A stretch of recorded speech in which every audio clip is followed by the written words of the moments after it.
Yo, yo, good morning, good morning. Yo, yo, yo.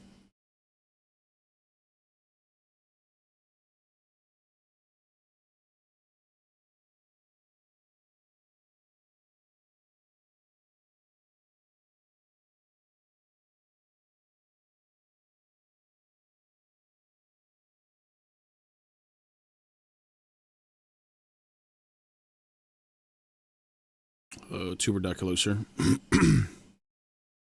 Good morning, good morning.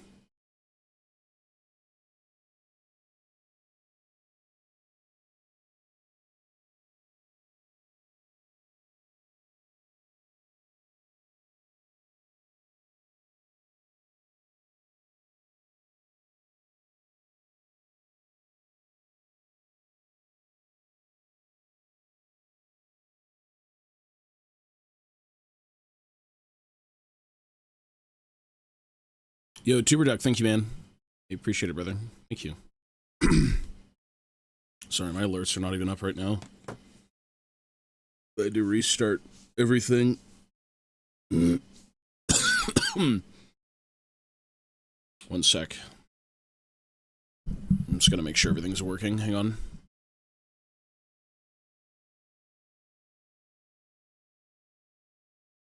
Things are not working as they should. One sec. Can I just do this?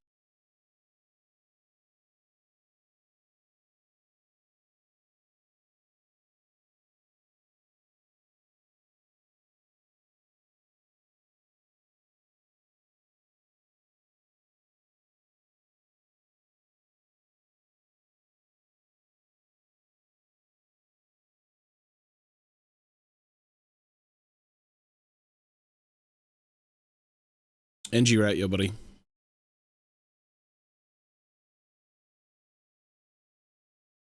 Yeah, there we go. Now it should be working. Alrighty.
There's fucking mochi hairs all over me. There's mochi hairs everywhere. They're infesting every nook and cranny of this room. Good God. The beast's hairs.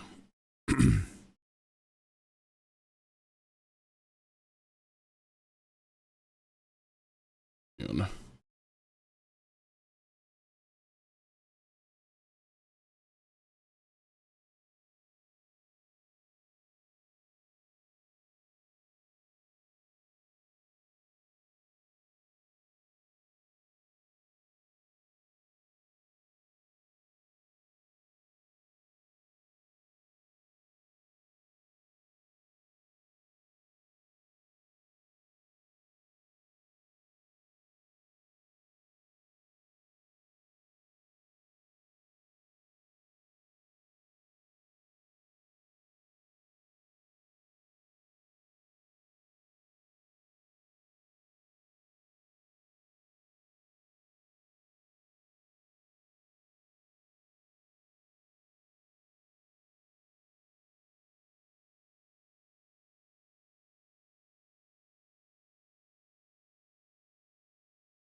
Hmm.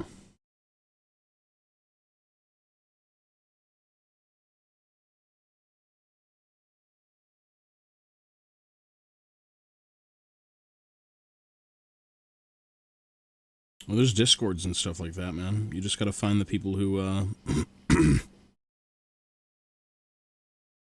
you gotta find your people. That's like the number one thing. Not everyone's gonna be into what you're into, and it's just kind of locating those people somewhere on the internet, because that's usually where they are. Reddit's good. Discord is good.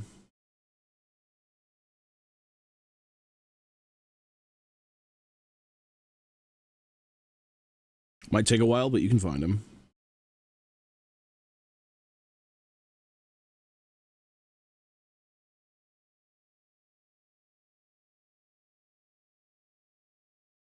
Hmm.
Fucking mochi hairs are eating everything. Well, I mean, on Discord and the internet, man, you just type to people. You don't have to talk to anyone. Typing is like the easiest thing. That's like the number one thing most people do pretty easily. Samuel, hello, sir. I'm at work right now, but I'm finishing soon. Hey, you're good, buddy. You guys have, interesting EU schedules. Right now, it's like, well, I guess you could be at work right now. It's like 6:30 EST.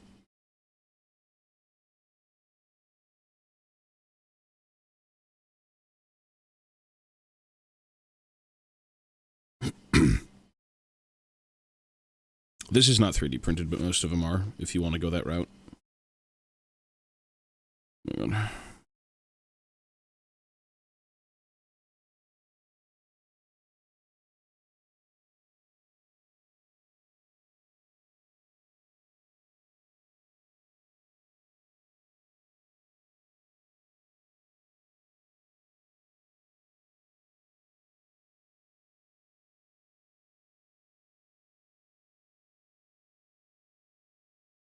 Hmm.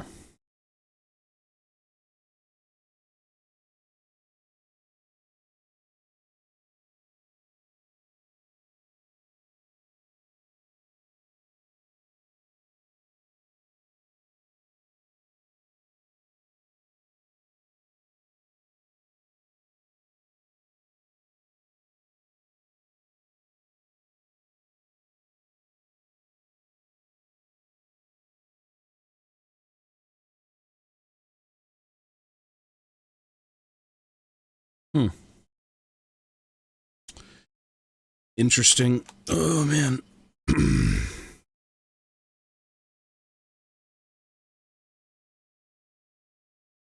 Let's do this with this.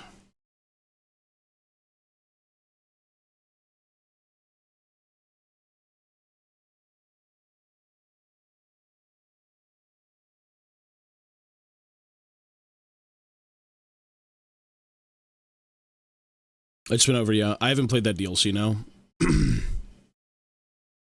12:30 EU. Yes, sir. I've got appointments today for my back. Or an appointment, I should say, and then, we'll be on in the afternoon. Whatever games we've played on stream is pretty much all I've played. I don't really play games off stream. I don't really have time to, especially as of late. And there's no, like, logical reason to not stream the games I play. Considering it's, like, my job. So, yeah. We haven't really played anything off stream.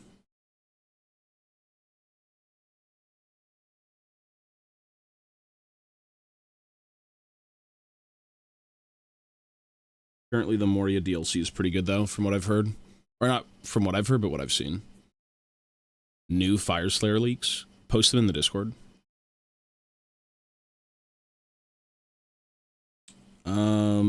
I mean, Warhammer fans get mad at anything. When it comes to 3D printing, it's just up to you, man. I don't really mind if people want to 3D print, but what I don't like is 3D printing copyrighted, you know, infringing sculpts.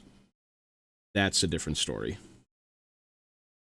I don't think I could ever side with that, but I can side with, like, proxies.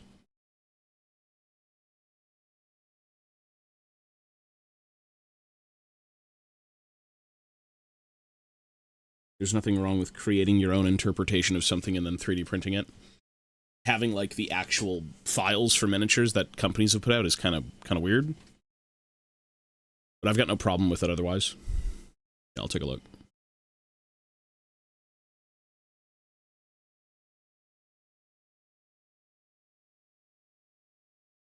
Oh, I've already seen this. Yeah, you posted it yesterday.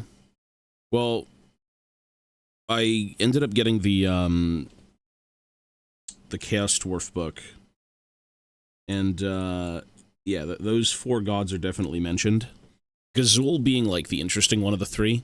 Or the 4, I should say, because he's not really, like, a main player, but he's more of, like, the funerary, you know, kind of guide you to the, halls of the ancestors, player in, like, the Dwarven Pantheon. And, he's mentioned a bit in the books. He's got his own little, you know, funerary practices and whatnot, and he's got his own little cult, for those who, like, entomb dwarves and see them off to, the afterlife. But him being in Age of Sigmar is pretty cool, because they can do a lot of, like, grimmer, darker things with that theme. But yeah.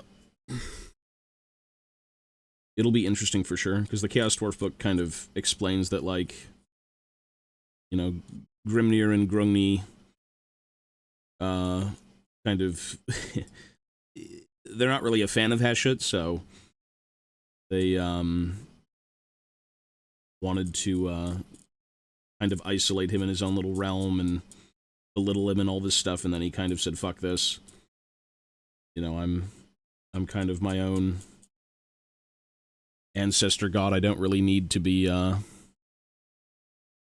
the boot of anyone else. So he kind of went his own way, and then they had a big falling out. So it makes kind of sense that, like, you'd have the other players kind of show up and do something in AOS. It's just interesting that, it'd be for Fire Slayers.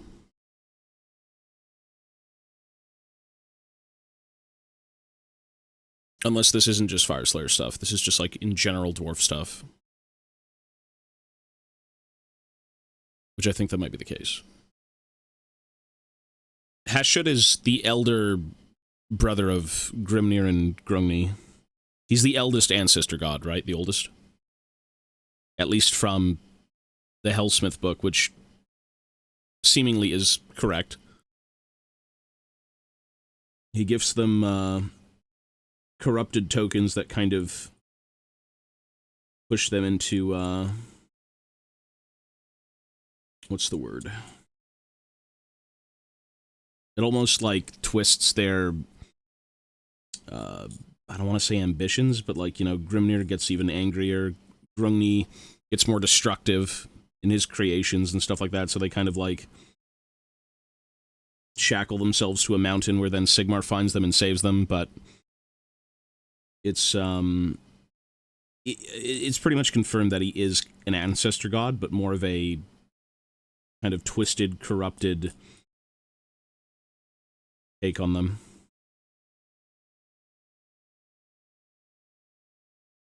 They do kind of make the Chaos Dwarves seem very, what's the word? Like they were betrayed type of deal. They make them into the, I wouldn't say the good guys, but like the traditional unyielding dwarves that kind of never fled when chaos kind of seeped into the world. You know, they stood their ground. They're like the inheritors of the dwarf race, where everyone else kind of just pussied off. That's at least what the book says. You know, when chaos sweeps in, they kind of bunkered down and had to survive, so they started like mulching demons into engines and using them for fuel for weapons and, you know, arms and whatever else. Which is, you know, typical dwarven stuff, kind of go down with the hold. Plant your boots into the ground and don't move. But it'll be interesting how the classic dwarves kind of show up, because they're in Age of Sigmar, Fire Slayers as well, although not directly classic dwarves, but they still worship, you know, Grimnir and whatnot, and believe in the ancestor gods. We'll see how that dynamic kind of plays out when the new stuff gets released eventually, but as of right now, who knows? But the Chaos Dwarf book is pretty interesting.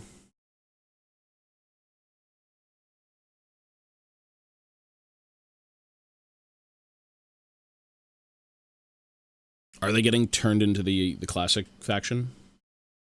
Kronk, good luck, sir.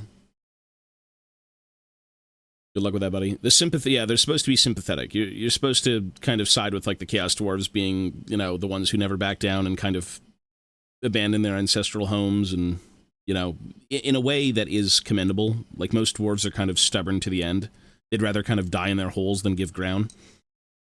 Although that's not the case for all dwarves, but it's a very dwarvish thing, you know? Kind of go down with the ship type of deal, right?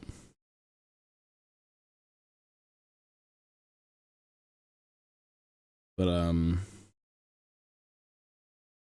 yeah, it'll be very interesting to see how the resurgence of, like, you know, the ancestor gods in Age of Sigmar kind of pans out for most of them.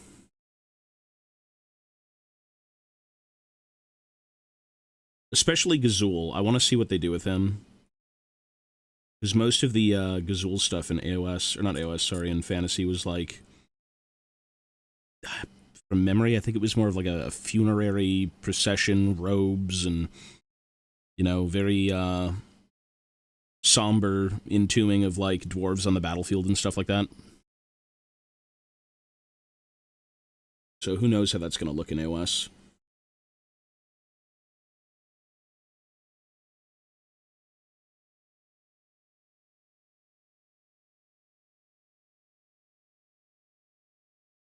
It's an interesting addition, I should say. Use them as batteries for weapons. You just kind of, you learn to live with, like, what you've been dealt type of deal.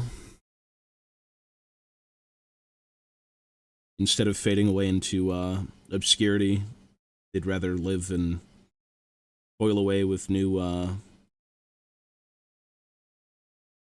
reignited vigor.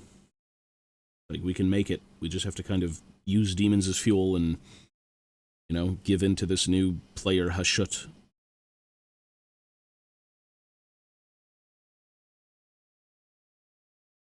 Interesting how, pretty much for all of Fantasy, I don't think it was ever implied that he was an ancestor god off the top of my head, but now in AOS, he's just like, I'm an ancestor god. Which is very, very interesting. It's all one big misunderstanding. It is very dwarf-coded. It's just a twisted version of Dwarven society, for sure. Yeah.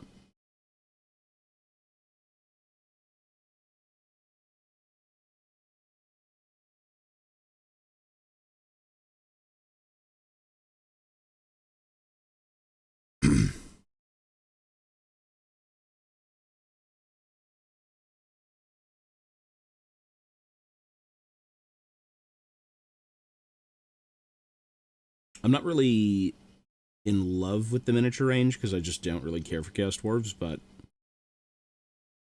I think I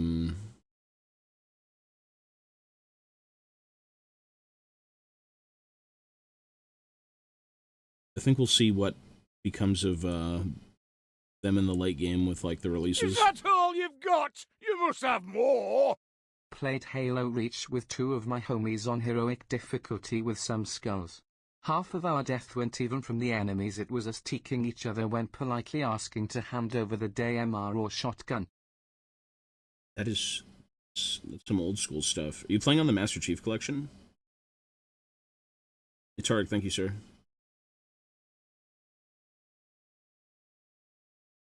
Yeah, the Master Chief Collection is pretty good.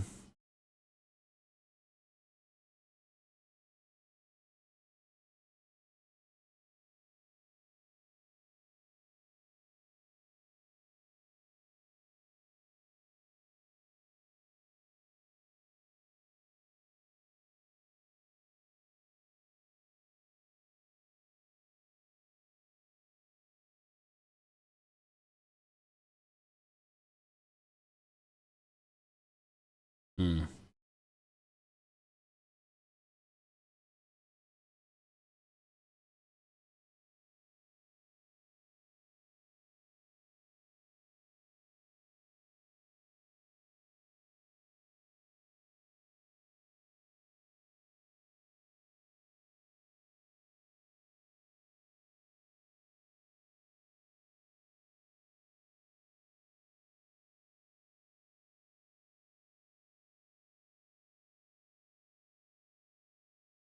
I just don't have dirty nails.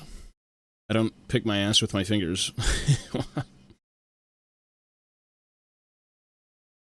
Yeah, we're good, sir. I haven't had any food yet, no. I just kind of got up recently.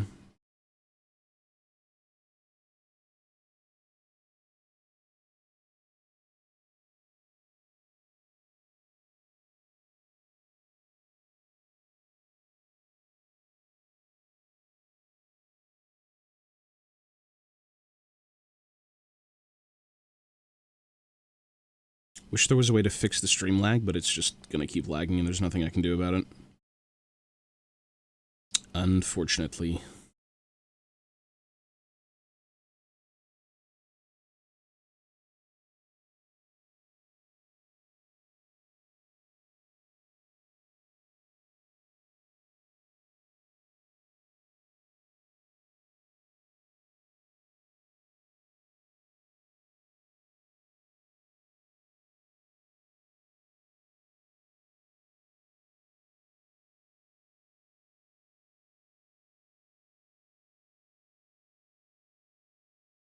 Hmm.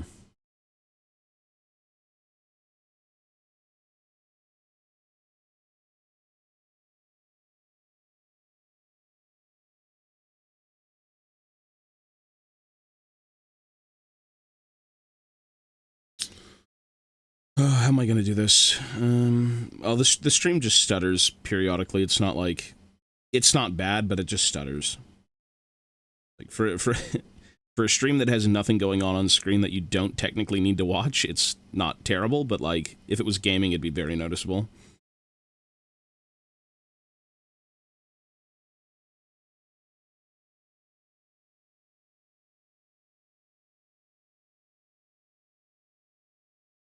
Hmm.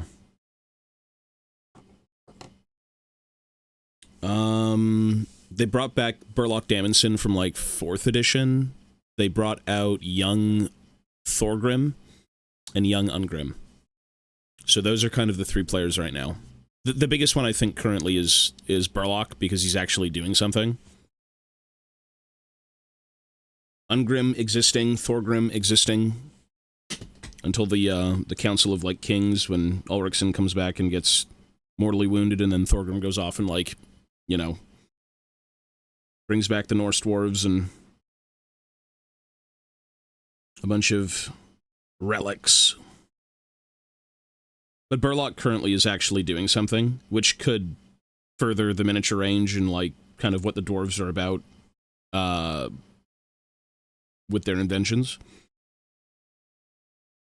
Which is an interesting prospect, considering most dwarven things, you know, it's like, do we want more infantry? Not really. Do we want more war machines and mechanical creations? Yes, we do.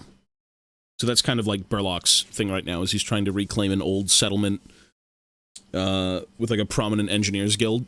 So he's going to go get, like, a bunch of old schematics and dwarven tech that's been lost to time. Which then, in turn, should, like, you know, bring out new units and new things to work with. Could be new runes, like engineering runes.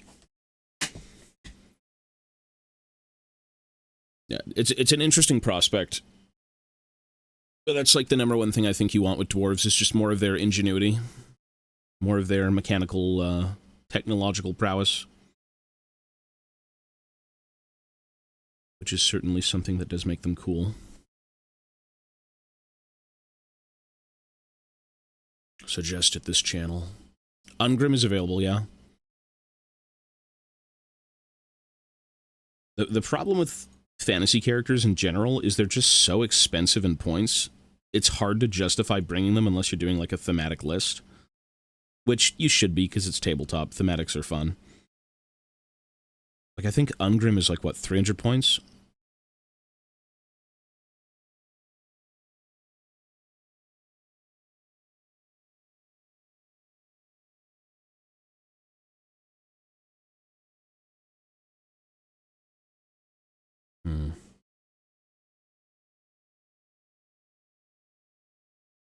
Let's just clean up the other one. I can't think of this one right now.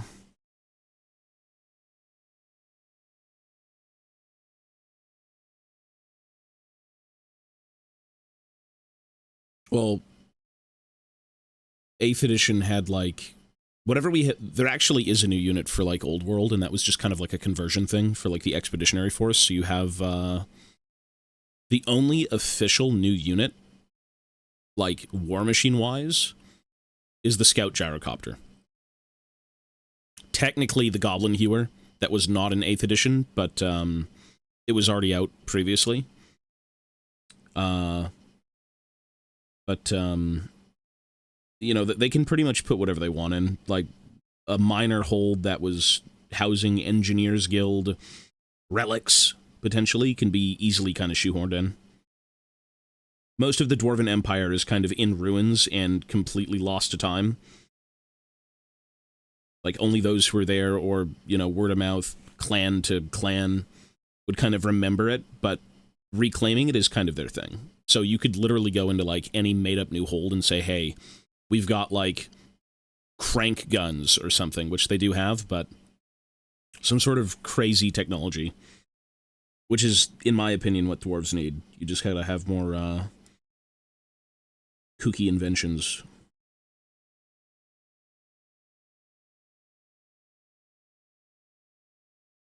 But we'll see. I mean, the old world's seemingly doing well right now with, like, the Marauders selling out and everything.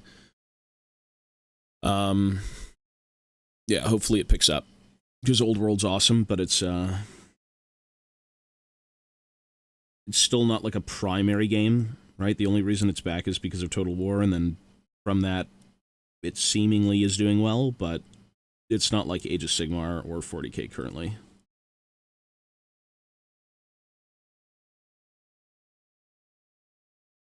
I don't know WoW Dwarves. I doubt it, though. Or maybe I'm wrong, I have no clue.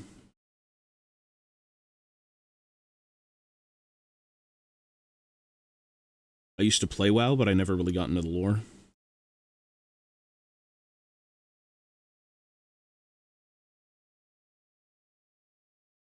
It could never be like 40k, yeah, for sure.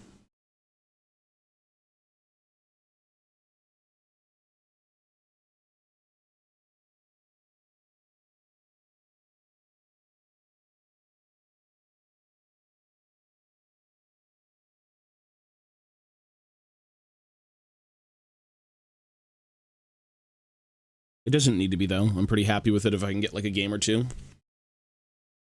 You don't need to, you know, sit there and be like, man, I wish Old World was 40k levels of support. It's like, the game died. The game was financial ruin for Games Workshop, and they had to bring it back once it started making money in, like, a different sector. So, there's no reason it will ever be like 40k, but I'm just happy to have it back, and I'm fine with that. Like, if I can play fantasy again, that's awesome. Although right now it's not, like, as big as it should be. A lot of the legacy races aren't there. They just don't fit the narrative. It's not part of the events. But, you know, in time, I'm sure everything will get added back. There's no reason it wouldn't. If they're banking off of Total War, it makes sense to bring everything out. So, we'll see how that goes. And then, of course, keep adding to, like, the armies. You know, like, chances of us getting plastic slayers or something is pretty high, in my opinion, but I guess we'll see if things keep selling out, and hopefully they do.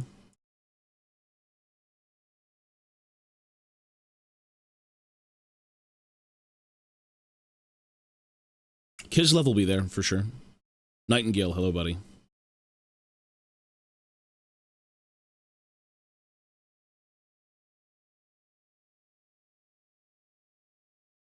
Kislev needs to be there. I mean, the whole the whole plot line for, like, the Old World is the lead up to, like, the Great War against Chaos with them invading Prague and whatnot, so yeah, Kislev needs to be there, 100%. And they will be, so. What I'm even suspecting is that, like, the Vampire Coast is going to be there. It's money. It's just money. There's no reason they wouldn't be there.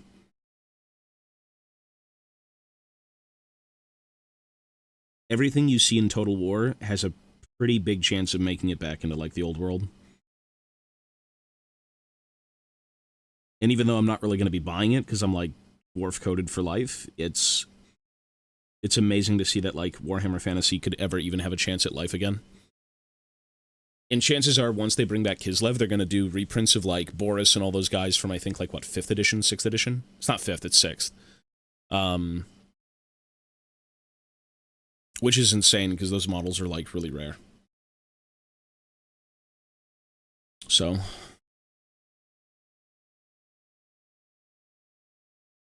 yeah, we'll, time will tell.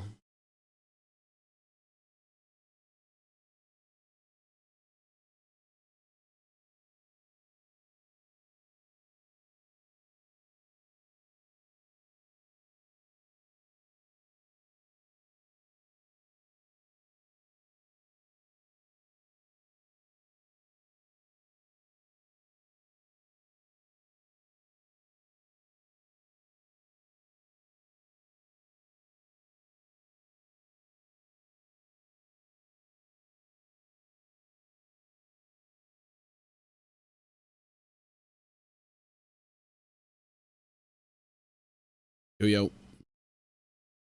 Bardin? Bardwin? I think the only Bardin I know is from a book. Who are you trying to refer to?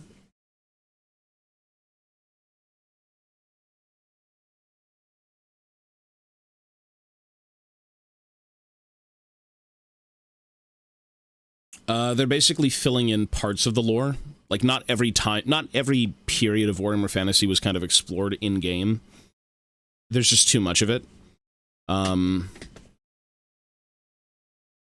right now it's just kind of like a very pivotal point where Chaos kind of gets drove back from the world for a bit. Usually you have your Ever-Chosens come down from, like, the north and try and take the lands of men for the Chaos Gods and whatnot, so this is kind of that setting. Or that period in time.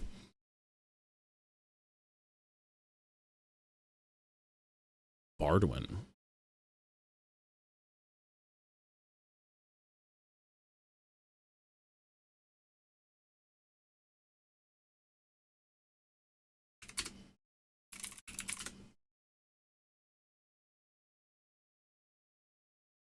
Yeah, the only Bardo I know, I don't think it's spelled like that, is just from one of the dwarf books. He's like the king of Zufbar. Oh, Barden. Barden Gorikson? He's just a random dwarf. They're not really... no one in Vermintide, I think, is a big player. They're just like, you know, hey, we're here by chance, I believe. But there's a lot of fun stuff with Barden. Like, them adding, yeah. Them making, like, him an outcast engineer with, like, the crank gun is fun. The Slayer one is fun. Everything they made for him in that game is excellent. Like, you can be an Ironbreaker, you can be a Ranger veteran. It's really cool. Yeah.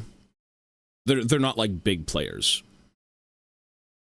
They're, like, very mundane, run-of-the-mill people who just are main characters in a game, so they don't go down easily. Yeah.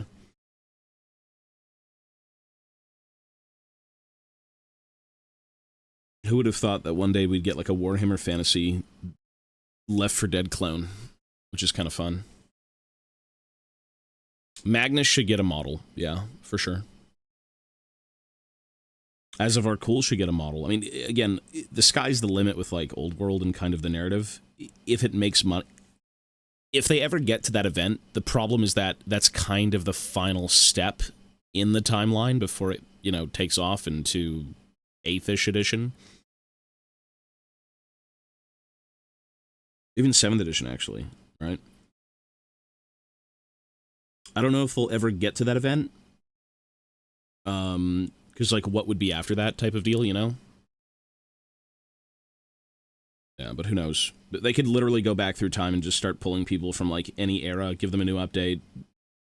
They're gonna shoehorn in, like, the Vampire Coast eventually. Do a few rewrites and whatnot and say, oh, this is happening, this is this.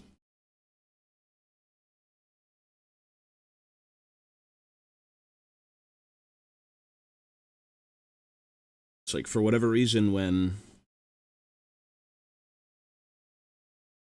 Nagaroth comes down with, like, the Chaos Gods, it's like, oh my god, the Vampire Coast. They're here! Who knows?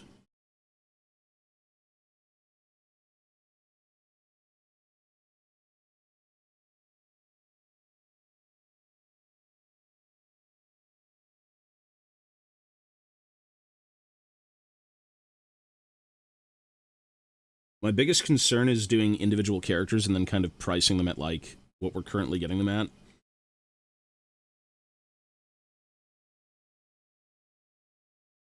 Like, how much is the new, how much are the new plastic kits? Because I know the Tomb Kings got a few. I think Bretonia got a few. Sorry, the character kits. Excuse me, character kits.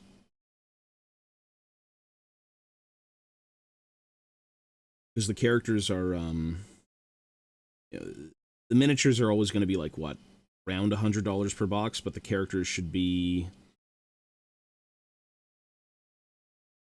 a little bit less, ideally, if there's only like 2. Miao Ying is $150. Well, for like the more human-sized standard things. Like, the Tomb Kings, I think, released a box where it's like 2 Tomb Kings, you get one on foot, one on horseback. How much is that kit?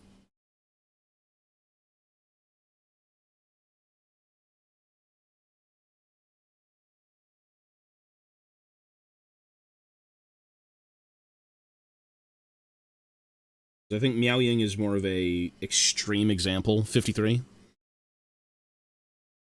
Tomb King, that's not bad. If you consider, I mean, for the sake of resin and like individually casting things, I mean, I think I paid like $60 for the Gunthane for Ungrim for Burlock. The dwarves. Are the dwarves gonna help me retake my challenger throne? Multiverse.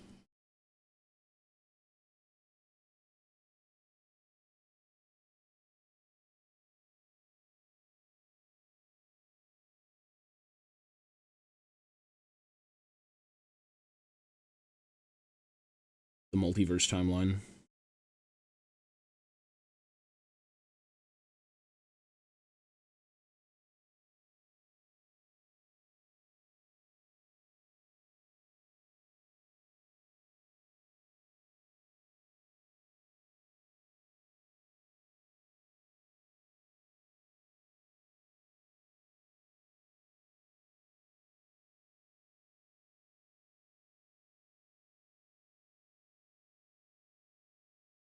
Yeah, right as I'm about to reach Challenger, I've got Snitch in there, and get Shaco ganked. Over.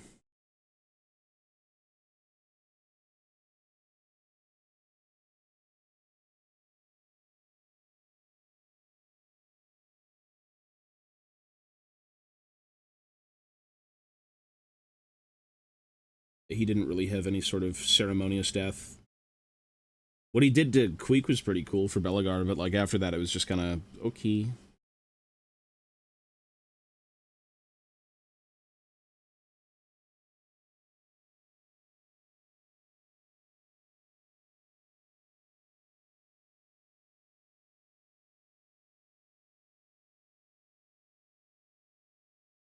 The Resin Tomb King?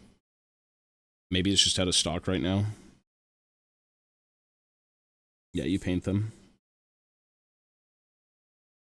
You paint them, you do everything to complete them.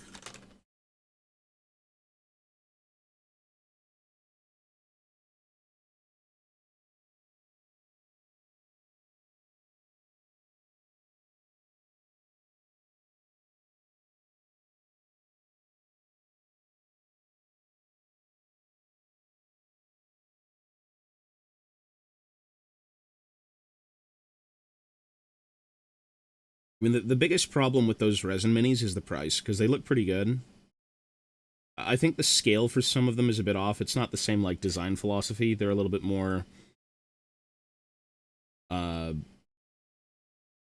realistic, I guess you could say.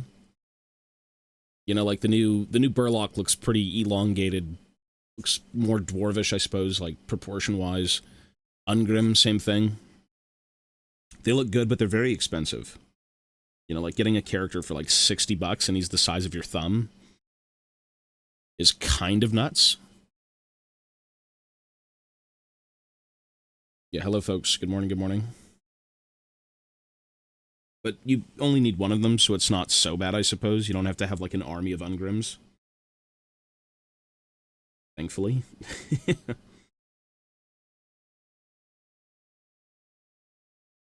There's my Ungrim detachment. 15 Forge World Ungrims. Read and weep.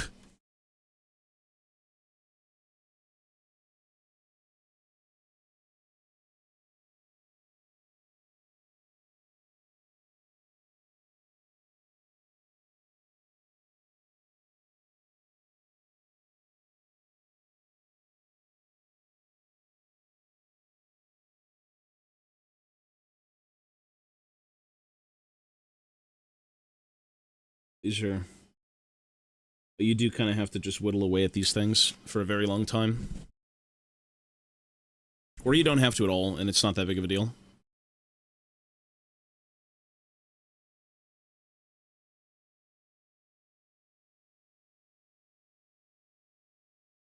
Whatever you want to do, that's up to you. It all boils down to preference.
That's excellent, sir. That makes one of us.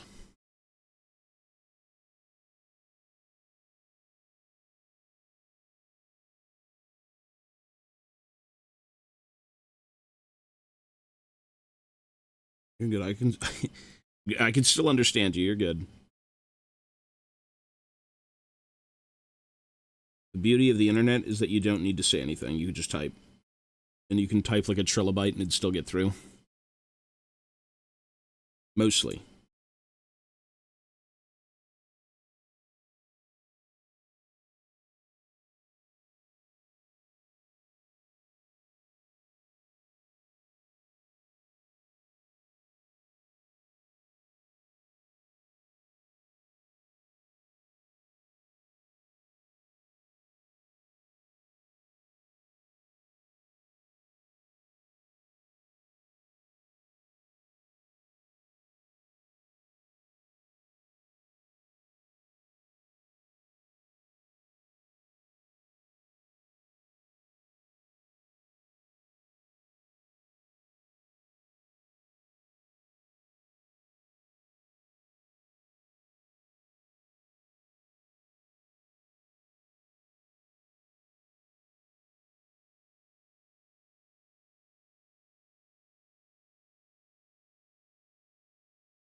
I've no clue what you're saying. I've never heard of anything like that. It did end, yeah. I don't think we're ever going to get a fantasy game outside of, like, Total War. A role-play fantasy game would be great. If they did something like Rogue Trader. I haven't even played Rogue Trader, but, like, knowing the setup of the game, imagine, like, a fantasy one with that. That'd be so good. Oh, that's AOS. No, that's Age of Sigmar. I think one of them is, like, a Black Library Stormcast character. One of them's Gotrek. I think that's it. That's Age of Sigmar.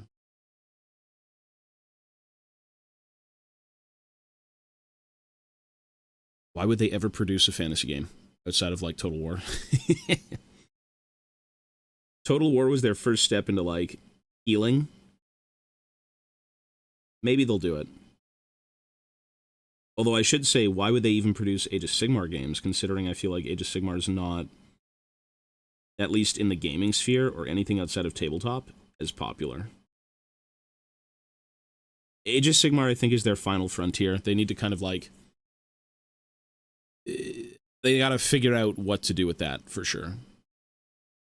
Because, like, you've got your 40k games, you've got your Warhammer Fantasy games. Age of Sigmar games have kind of, like, died out largely. They're not very popular. I think on mobile you've got maybe one or two.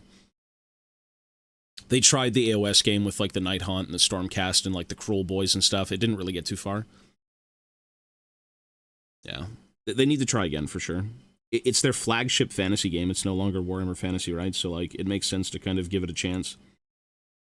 And I'm for it. I'm not opposed to AOS. I prefer fantasy personally, but when it comes to gaming, you know, if you want to get people involved, especially younger people, games are kind of like the way to do it.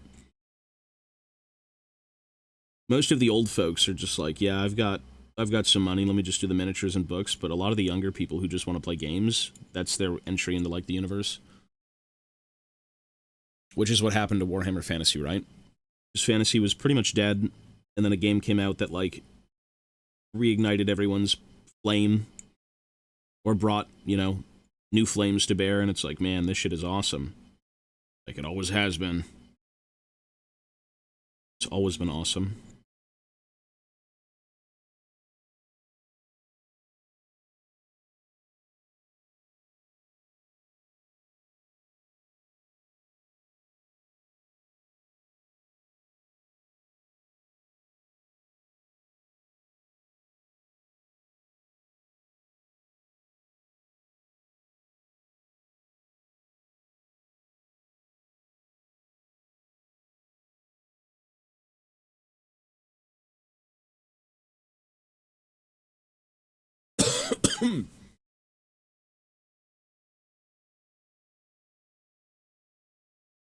Well, I think the number one thing parents would instill in you is that, you know, go get a job, make some money, and then have fun.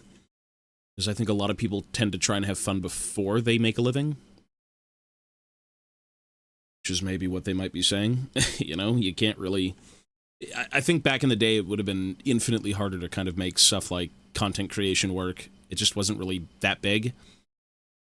These days, people tell you to not...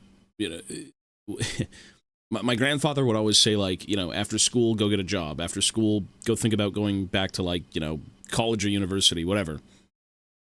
And, you know, I ended up just kind of sticking with gaming, and once he said, get the fuck off the PC, and now he says, never get off the PC. So, just different eras of, you know, mindsets, I suppose, but even in today's time, it's very, you know, online content creation and stuff like that is just different. It's a different era.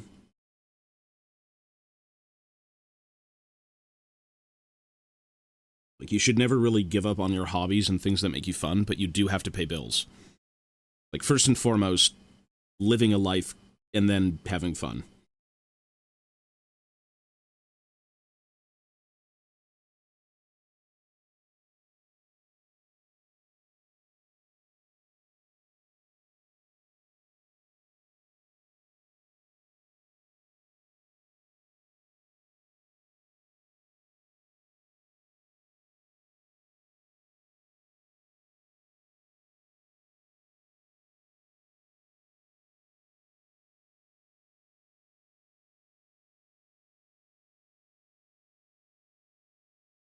Nothing's happened to my face. I'm the same.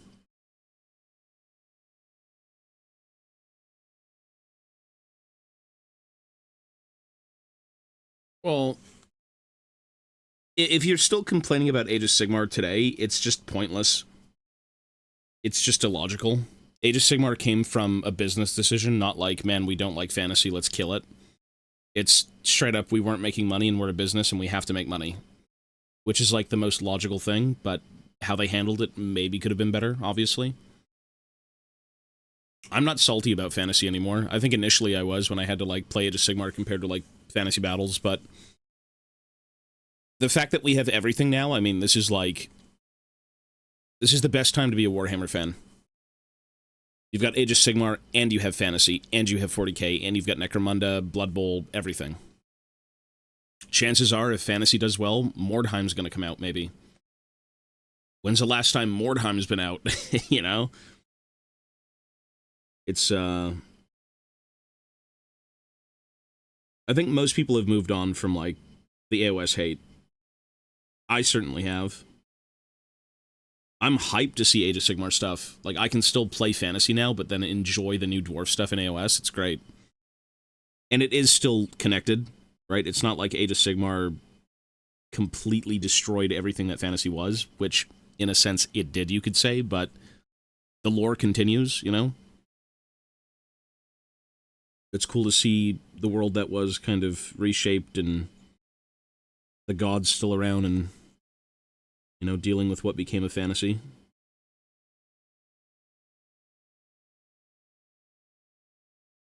I'm not salty anymore.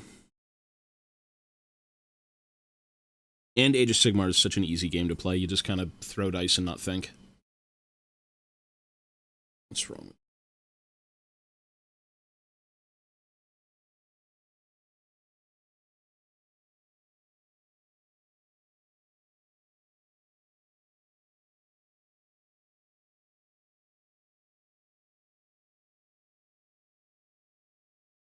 Yeah, GW is pushing...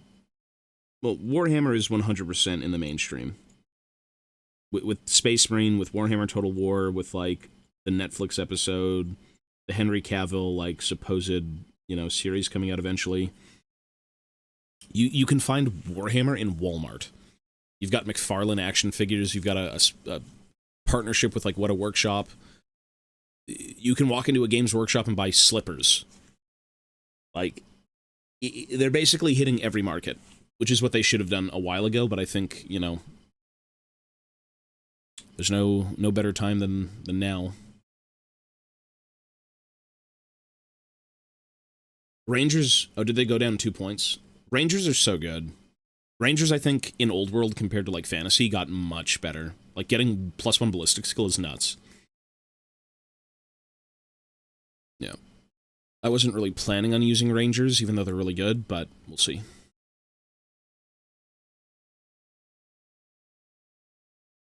Canonizing characters, yeah. Well, you know, that's another layer of, like, intrigue for players. It's like, well, you've played the video game, and it's like, well, what else is there? And it's like, these guys are in the tabletop. They're in the books. You can go read about them, play them. You know, you can partake in the miniatures game from, like, the video games you've played. It's a very interesting thing. Like, again, I've been a fan of Warhammer pretty much my whole life, and it's very refreshing, even though Games Workshop is not everyone's favorite company, and for good reason. It is refreshing to see them kind of, like, inject themselves in different markets that lead into one another.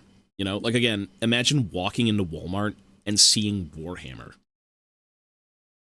Imagine McFarlane acquiring the license. Imagine, like, all of these bigger brands kind of taking on the IP and making something of it.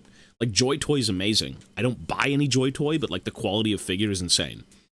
And people love them, so they keep producing them, right? They're making good money. That's amazing.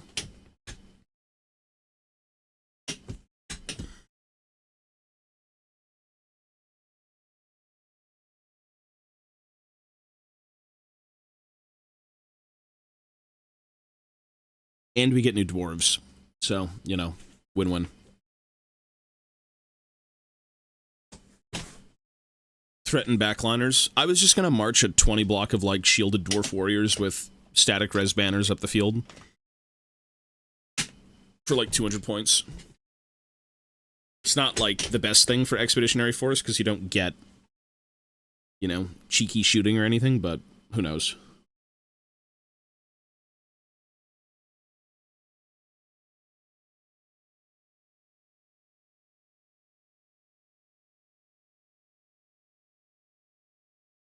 You could. I think that'd be too deep, though, because those guys would just be on their own.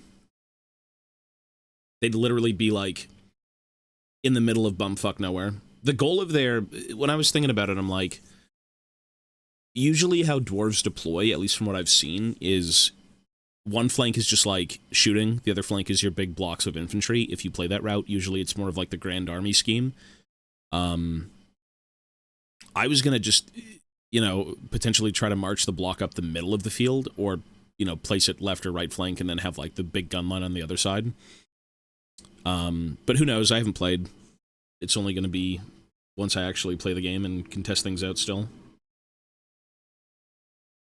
Because Strolla's is fine, but, like, I don't know if you want to get that deep immediately.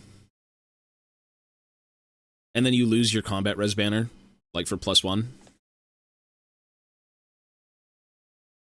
Yeah, because the goal of that dwarf unit would just be to hold ground. You don't really need Vanguard, you just kind of need combat res. You're not really going to be winning anything.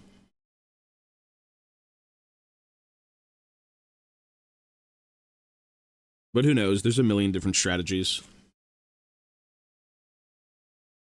Better that they have a passionate base and then go mainstream.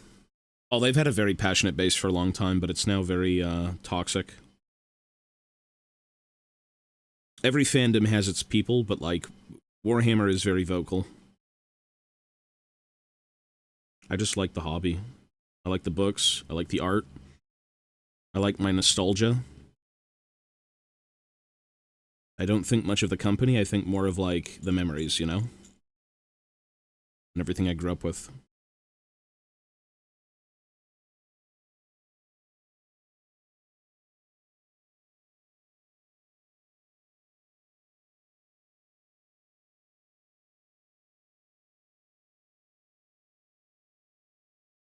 I'm being blinded.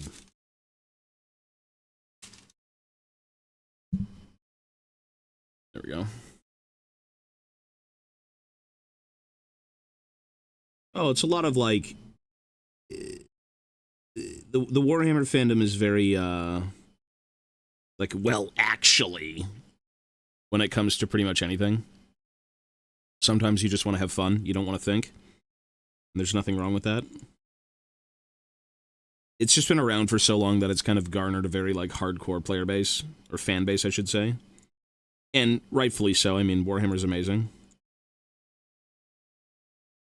But it definitely turns people off from, like, wanting to try and get into things. When you're just shot down for trying to have fun.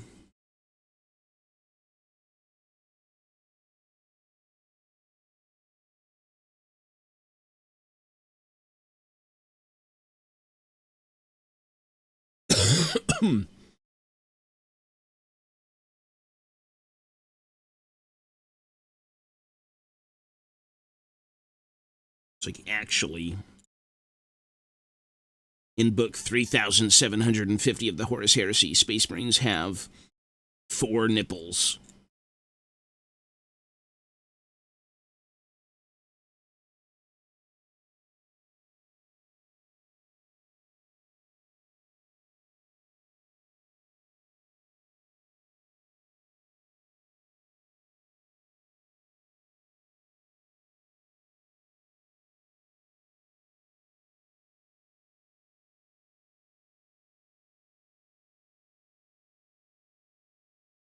Well, you've got miniature games for Elden Ring and Dark Souls.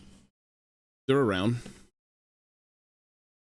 They're more of like board games, though.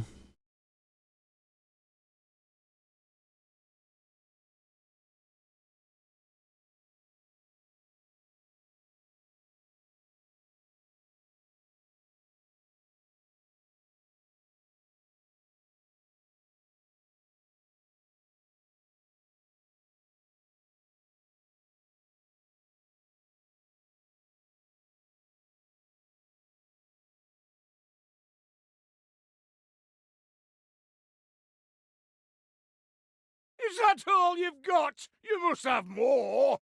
I cannot wait for the biblical clash out that's going to happen when Half-Life 3 not be announced at the Game Awards. Opium levels are currently unheard of in that community, might be worse than the CS2 economy event.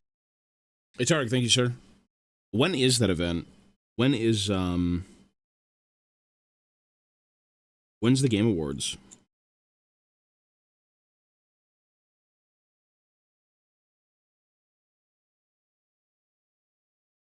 When is that even supposed to be?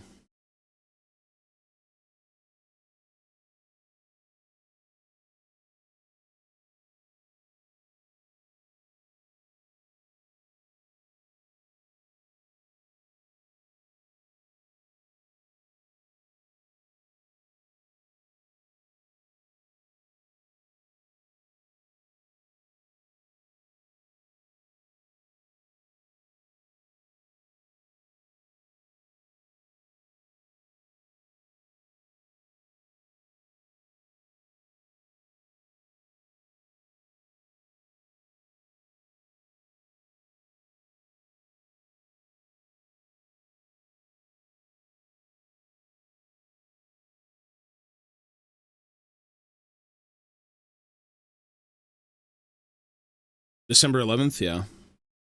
Most likely. I mean, in December, I plan on getting back to normal. Right now, we're just kind of chilling. I've got a few more appointments for my back. My sleep schedule is kind of terrible. The goal is to kind of get back to normal in December. Yeah. And I mean, I would like to see who wins Game of the Year. I've only played one game so far, I think, in that category from what I've seen, but it's not going to be the game we've played. I hope it wins Best Music. I think Death Stranding is like a vibe, is top tier shit, but the game itself is not like worthy of, you know, Game of the Year. There's no way. 0% chance it wins Game of the Year.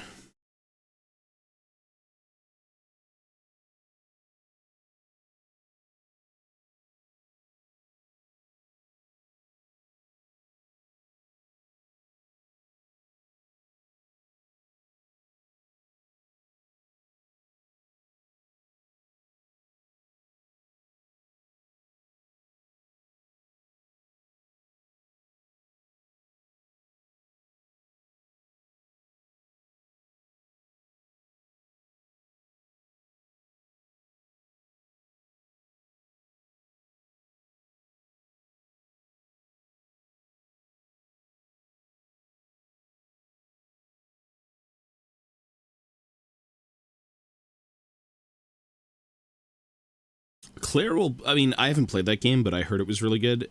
I feel like it will win, if everyone's just been yapping about it for ages. It seems like the most logical thing to do is just give it the win. If it's deserving, you know?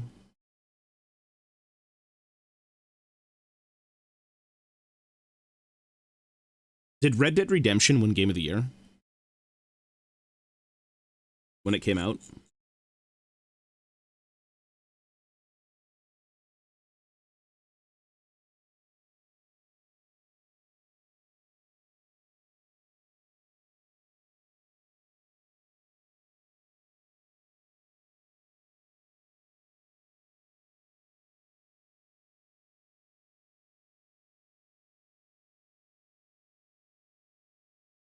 If it didn't win Game of the Year, I'd be very disappointed.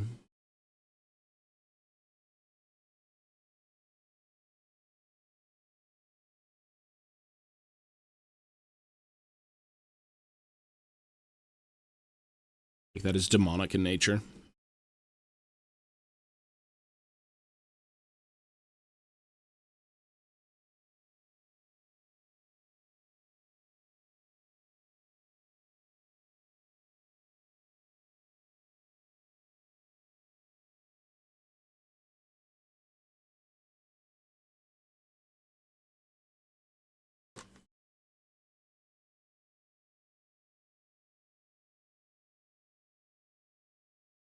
Sekiro beat Red Dead.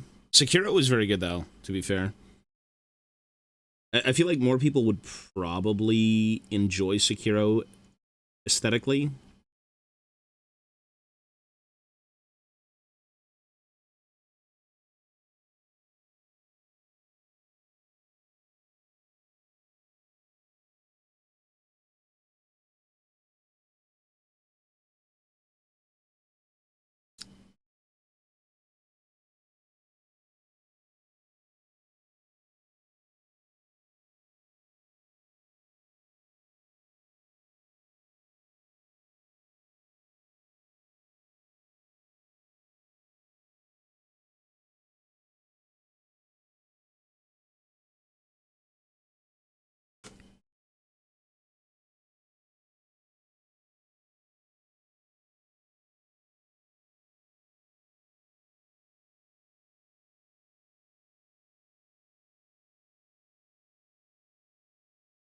God of War 1?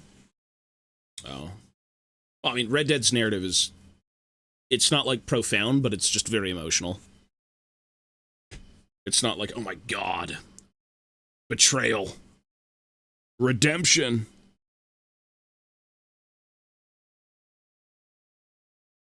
It is the greatest video game ever made, though. So, anyways. It's the greatest gaming experience.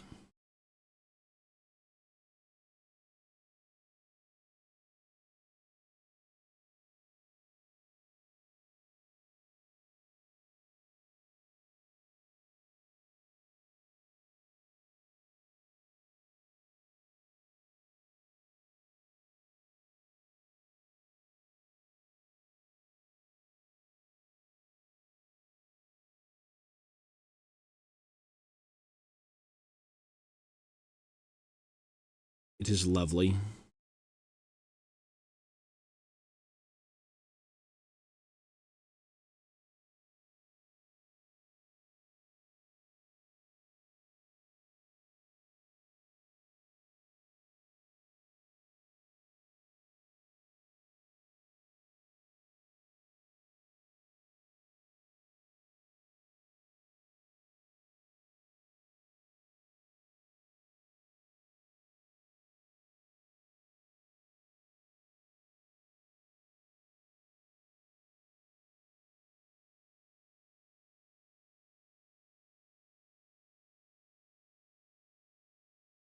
Excuse me.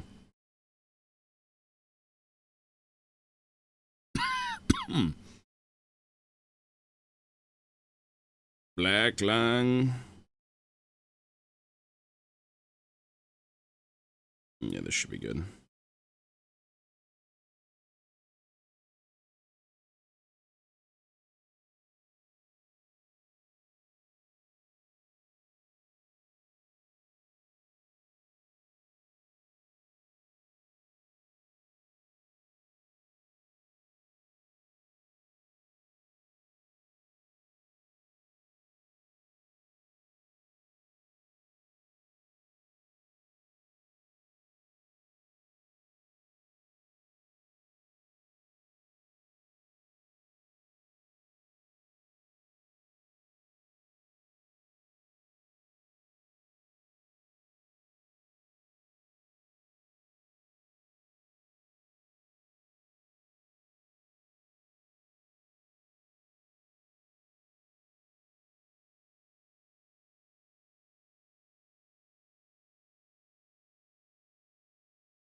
Yeah, it was good. Thank you, sir.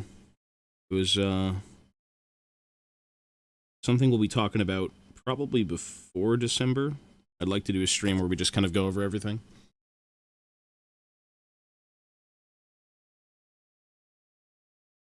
Are they gnarly?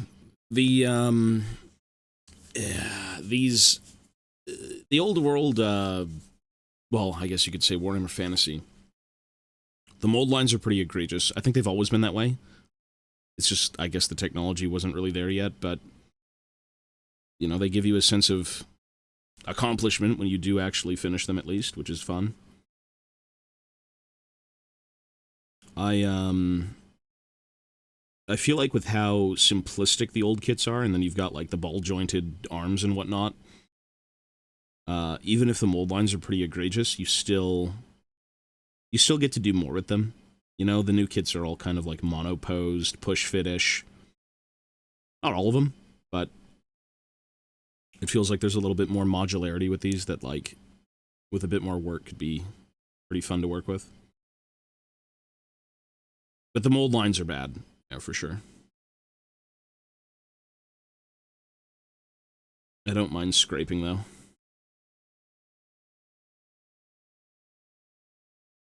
The scraping.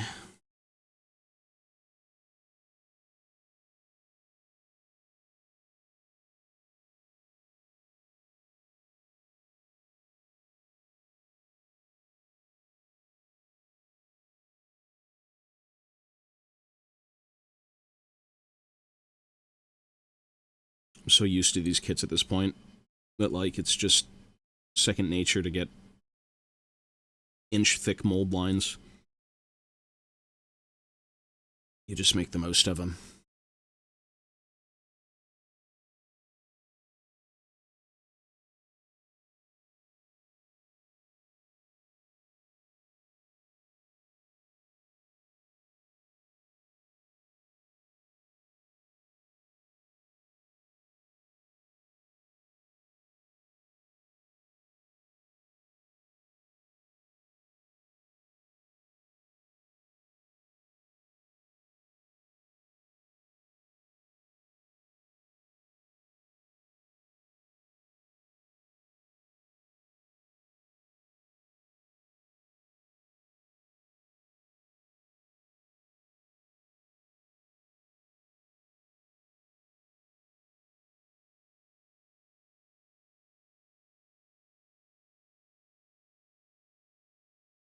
Can I work with this one, actually? Let's try this arm.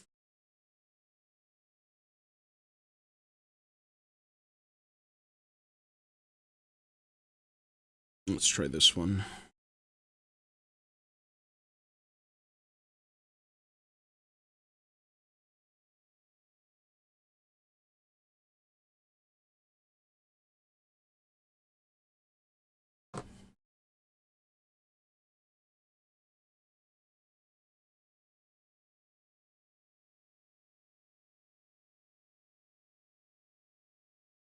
That looks much better. Okay.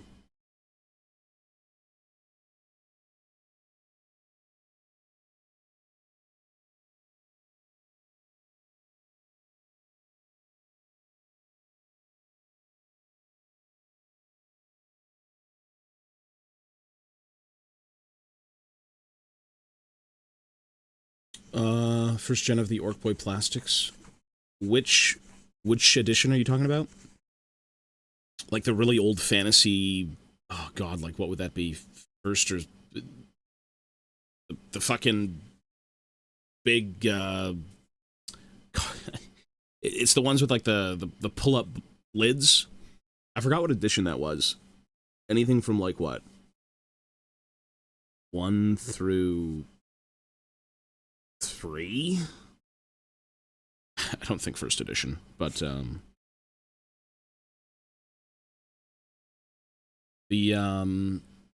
the ones Fantasy ended on, the Orc Boy kit was like amazing. Forgot what edition that came out in. It might have been like what, 6th? Maybe 6th edition?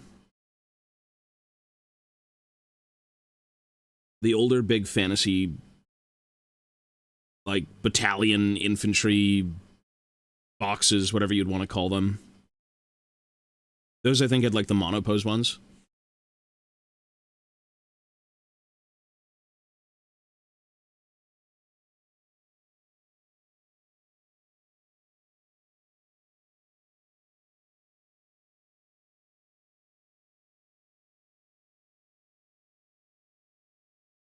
Chop this up.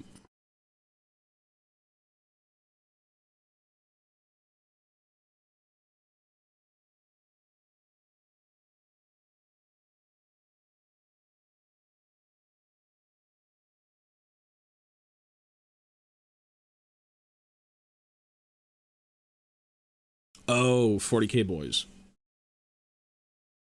Yeah, those were like late 90s. That's the ones I got into GW with. I think it was like either 3rd or 4th edition 40K is when I started like with orcs, because I initially played orcs. Those are timeless. Those are my favorites, for sure. Before that, with like the Gorka Morka stuff and whatnot, maybe not my favorite aesthetic, but the very guerrilla-esque. I forgot who sculpted them. He's done a lot of orc stuff. His kits are like amazing. Those are the most iconic for me, for sure. Like the Assault on Blackreach orcs were very reminiscent of those. Maybe even sculpted by the same guy. I just can't remember. Yeah, those are timeless. For sure. But then again, for the sake of nostalgia, most things are timeless.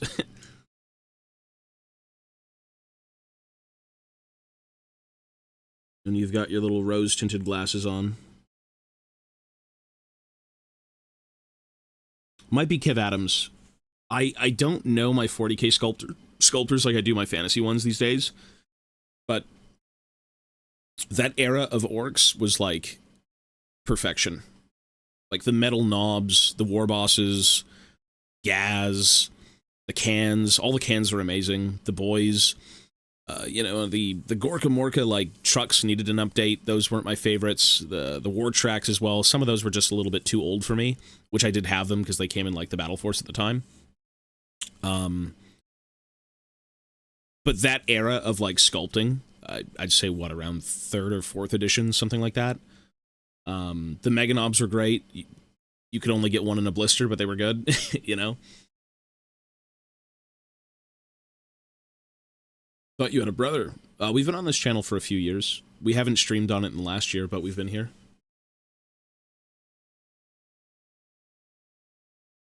Yeah, the orc sculpts have been amazing. The new ones don't do it for me, just because I'm nostalgia bent for like all Warhammer that I've grown up with, but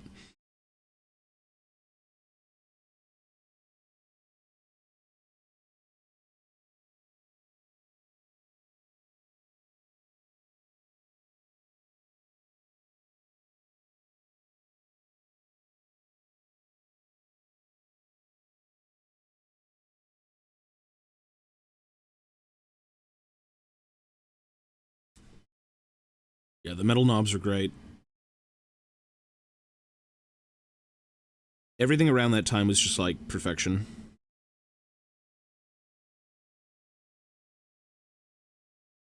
To me, that's the golden age of like orc sculpts for sure for 40K. The Storm Boys I don't think were my favorite. They were more of like an upgrade sprue. The Tank Busters were alright. I think they were cool. The Burna Boys were awesome. And then of course with like Dawn of War being a thing at the same time, it was very, very cool to see them all in action.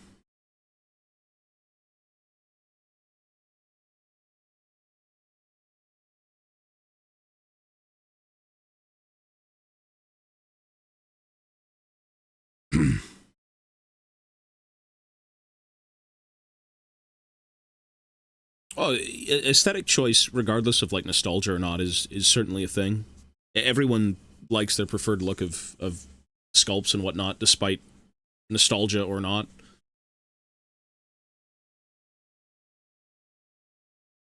It's more of a chill thing, yeah. This is not like League. This is nothing in terms of gaming. Dave, hello, sir. Pixel, we're good, man. I've got my back appointment in a few hours, so we're just chilling here for now.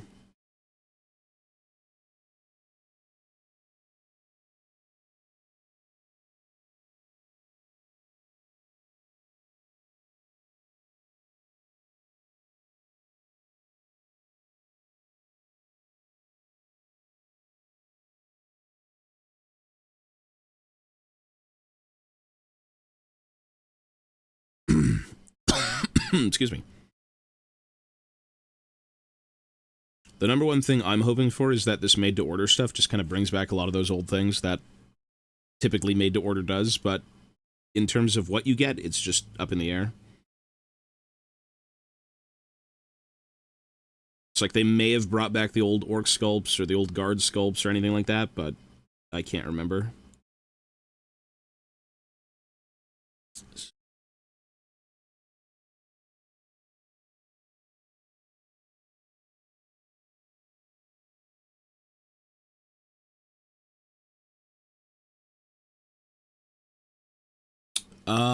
I did AOS for a little bit. I played from the very initial, like, bits of Age of Sigmar, where 8th edition was still kind of, like, being pushed into it. I played 1st edition, I played 2nd edition. After that, I think that was it. But I used to have, like, cities. Cities was kind of my thing. I had Fire Slayers, I sold them. I had Caradron, I sold them. I just could never finish those armies, but right now I'm just more so interested in, like, AOS lore, because I'm doing Old World again. Ideally, though, you know, with, like, next year's releases, I do want to get back into AOS.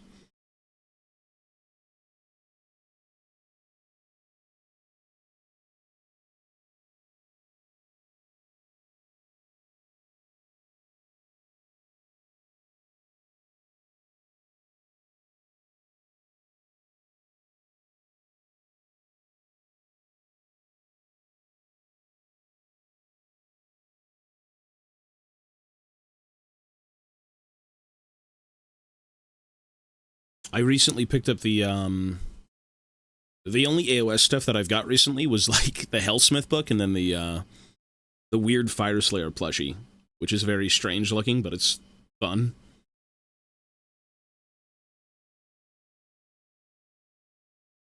Yes, sir. D&D is cool. It's in the same vicinity of, like, Warhammer in terms of how you hobby it, but it's certainly a little bit more narrative-based, for sure.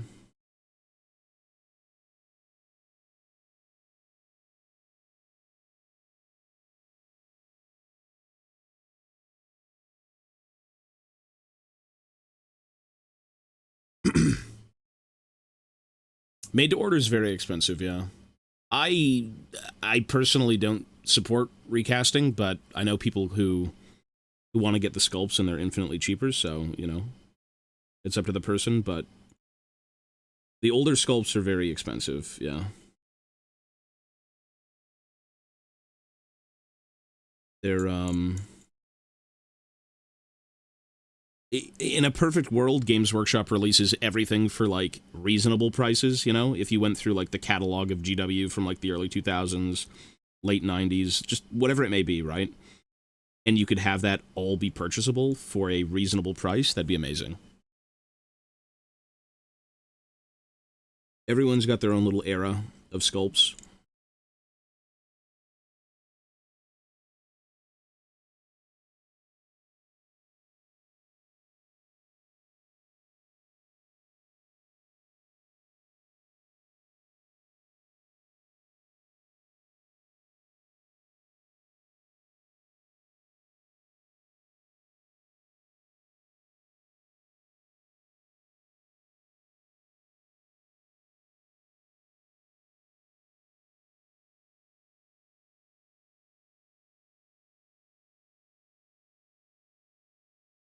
I think the most heinous thing they've ever done, for the sake of, like, 40k plastics, though, was, because you were talking about it earlier, it was, Assault on Blackreach's Def coming out, and then them selling, like, the old Gorka Morka Copta for, like, 20 years. No one's buying those. Nobody's buying them. That was, like, the most sacrilegious thing I think I've seen for, like, plastic kits. Metal kits are always, you know, very different, but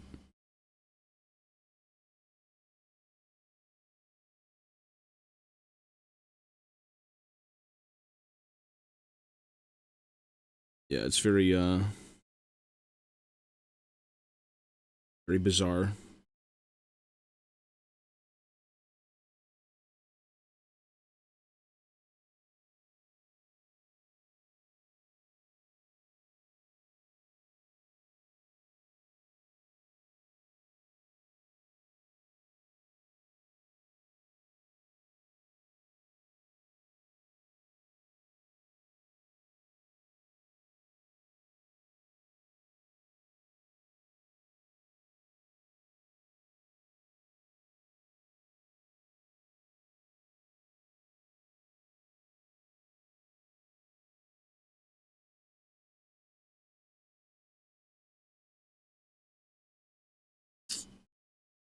What I should do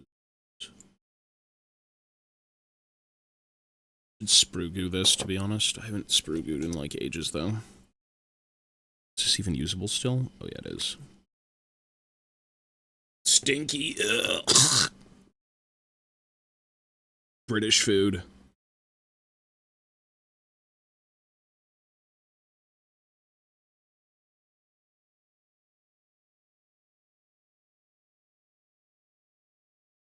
That's my nan's cooking, bruv.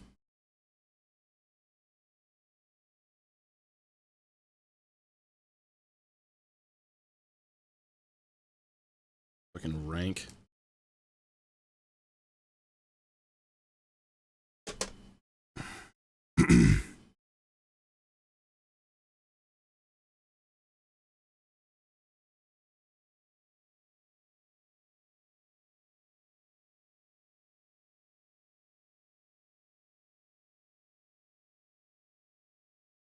We let that sit and fester.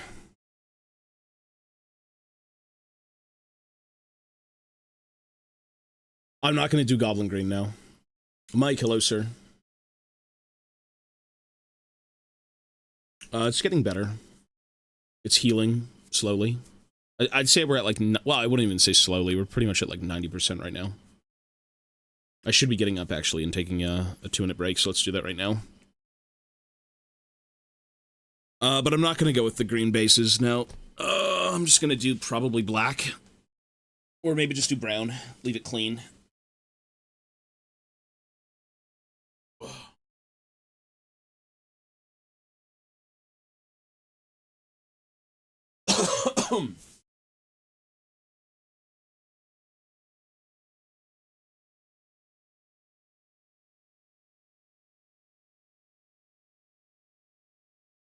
Yep. Okay, it's good enough, honestly.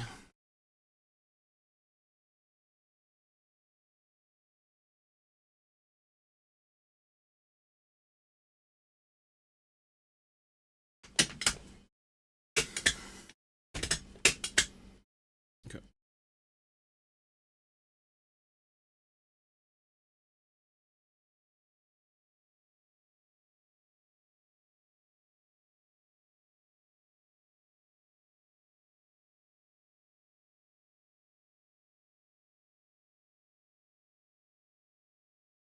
Well, everyone's got their own preferred aesthetic for bases.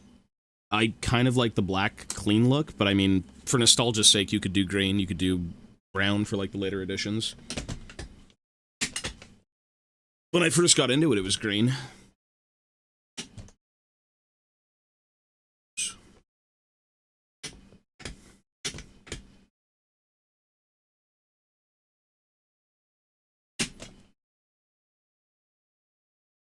I remember doing the flocking way back when.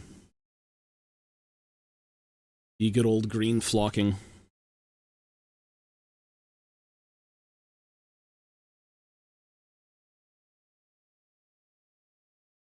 I've thought about getting a, I've thought about doing a standing desk. I've conversed with, the guy I'm working with right now for my back, and he's even suggested that I shouldn't. Most of which boils down to just kind of reverting to a shitty posture, even when standing, so it just kind of defeats the purpose, but... Come December, I'll make the decision, because my brother's going to be here, and he'll, be able to help me build stuff while my back is still, you know, preferably getting better, but... Yeah, we'll see.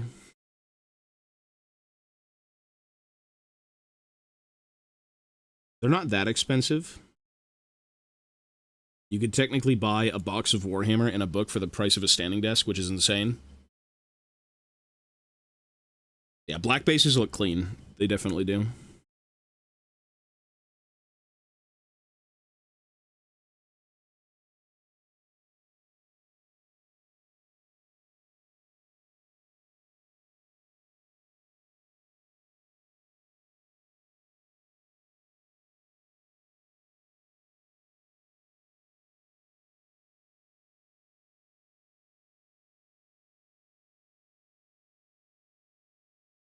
I think I would only really make my main setup a standing desk.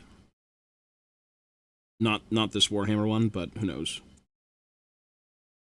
We'll see in December.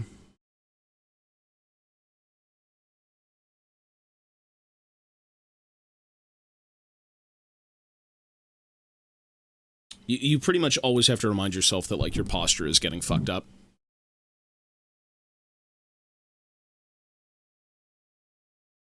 That's the biggest thing.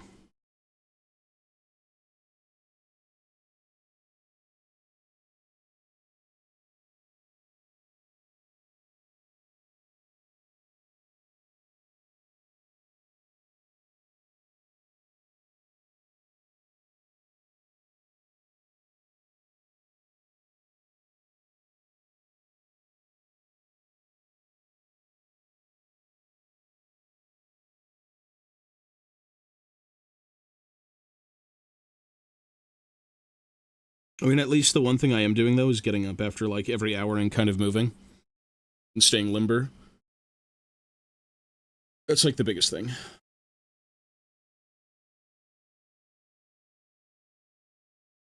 Yeah, you pretty much do have to lean over when you do Warhammer. I mean, if you could work like this, that's not really good either. I think in general, when you do Warhammer, your back is just kind of fucked.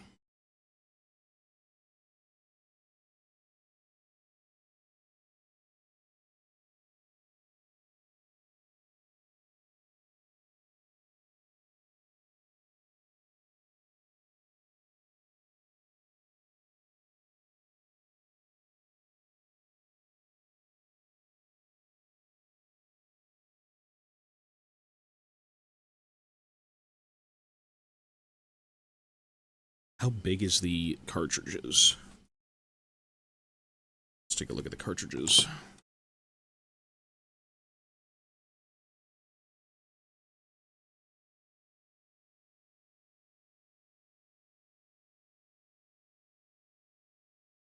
Shit.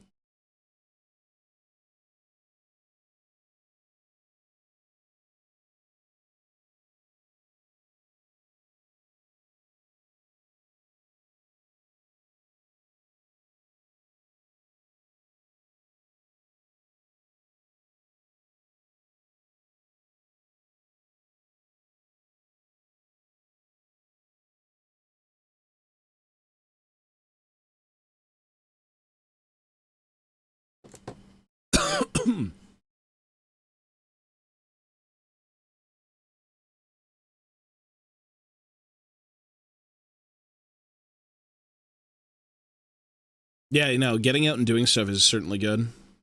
You could get a lower chair too, yeah. You could hobby on your knees. That would work too.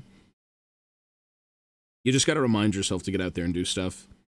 I'm not a very physical person, if you could tell.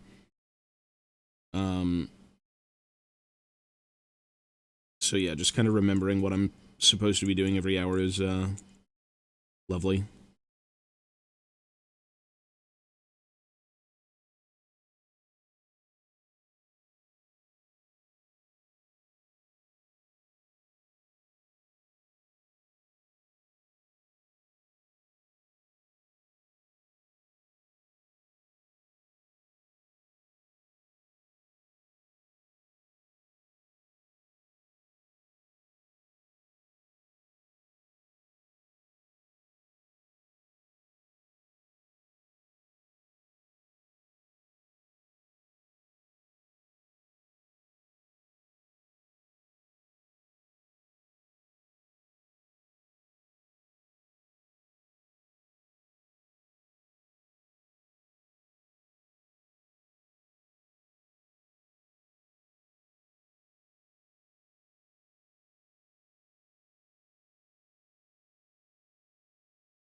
Morning streams.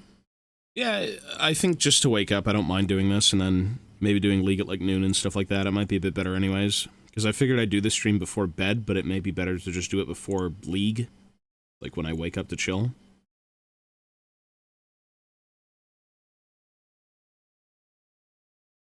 I might continue it. We'll see, though.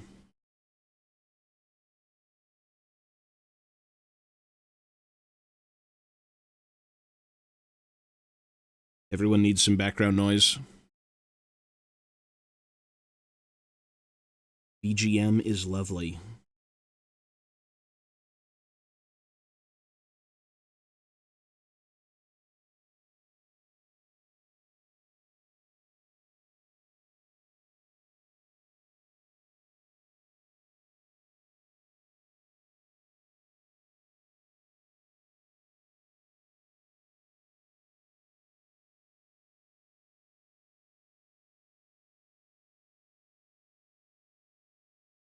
League!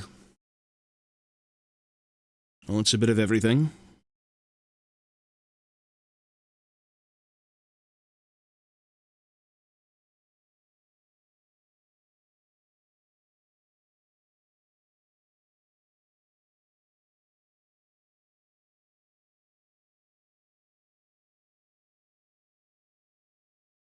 Can't go wrong with a bit of everything.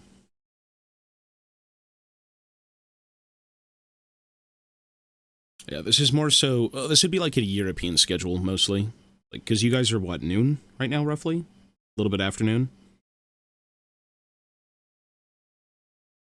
And again, the Warhammer streams aren't anything crazy, but it's just kind of a way to chill out a bit. 3 p.m., 2 p.m., 1 to 3? Yeah, yeah. That's cool. It's good for you guys if you're just kind of, you know, chilling in the afternoon. This is a nothing stream, guys. You know that. This is yapping and scraping plastic, which is cool, I suppose, for those who like it, but, you know, that's kind of just what this is going to be.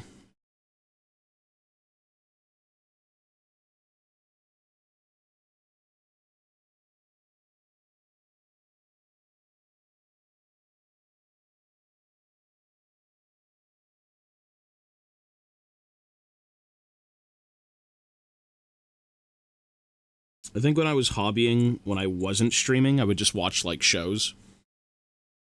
I had, like, a little DVD collection. We'd put things into, like, an external Amazon cheapo DVD player. Way back when it was just music. I had my CD player, and I'd just blast, like, whatever I had on hand. League PTSD. Well, you know, hobbying is usually chill.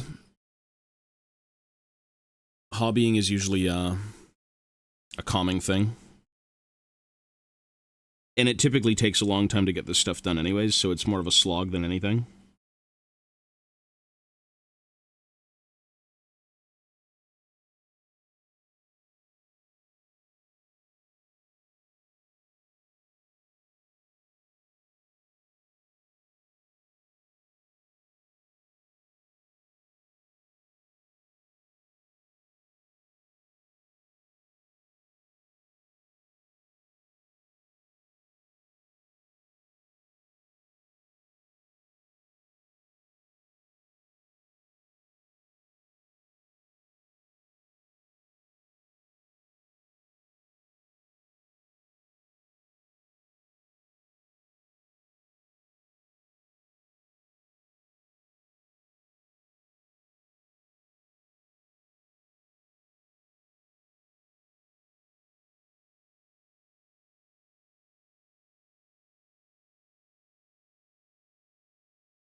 It'd be goated if you could, like, watch movies while doing this and it could be on stream. That'd be fucking sick. You have, like, the ultimate stimulation. You speak, you scrape, and you watch movies. But this is Twitch and you can't do that. That's against the law.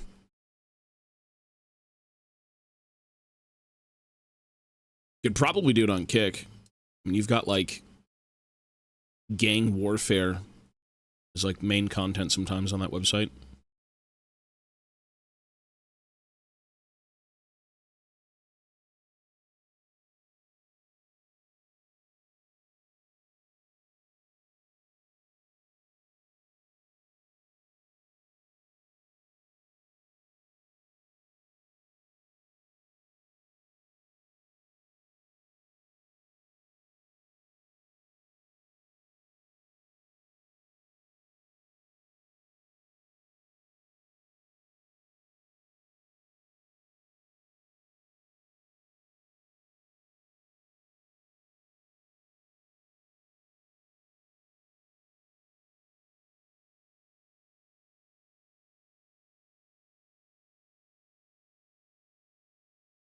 Toronto gang fights.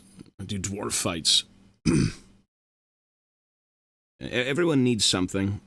When Ivana's laying in bed, she's like playing the Switch and then also on her phone at the same time. Like, very ADHD. Like, gotta do something, multiple things at once. Doom scrolling and playing Animal Crossing.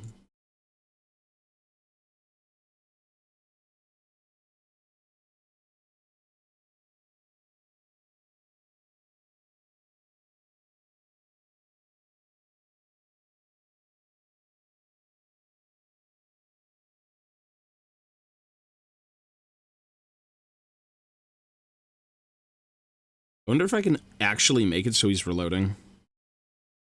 That'd be fucking cool as shit. You know what? That's awesome. You could well, you could maybe do it. If you could finagle it well enough, maybe. Like that. He's pouring the powder in. That'd be so cool if I could actually do that. Let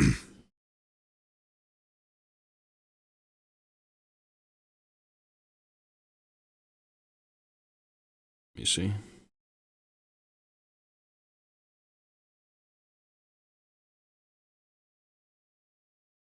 This is still drying. Maybe we just don't use this for now. Just cut another one. The good thing about the old kits is that you don't even have to worry about running out of bits because you have so many, like,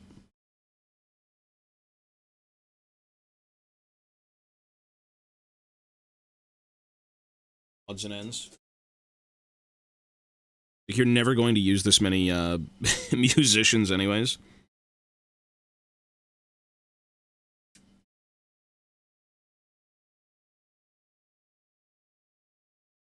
Let's see.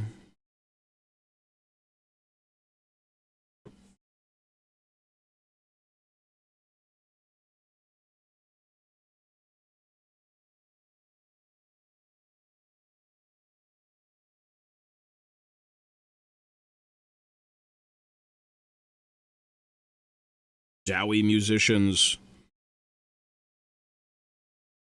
The ancestral heirloom.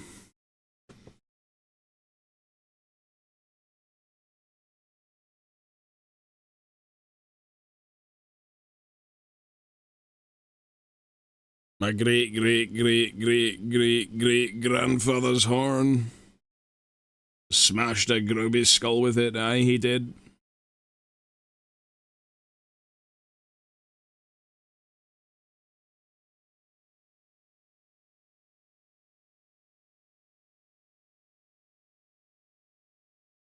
The fetid Groby.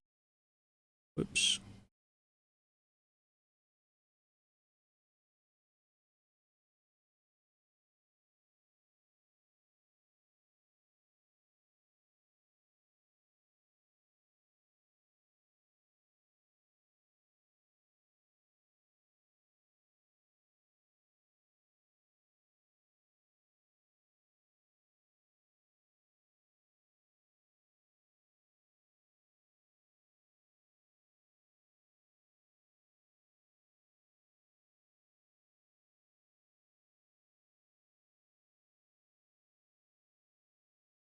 I mean, you could definitely make it work, but you have to...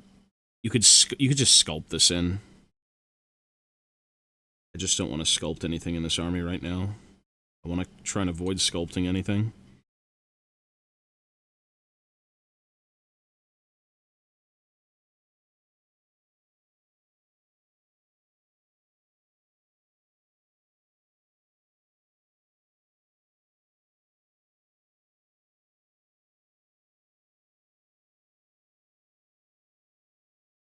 Oh.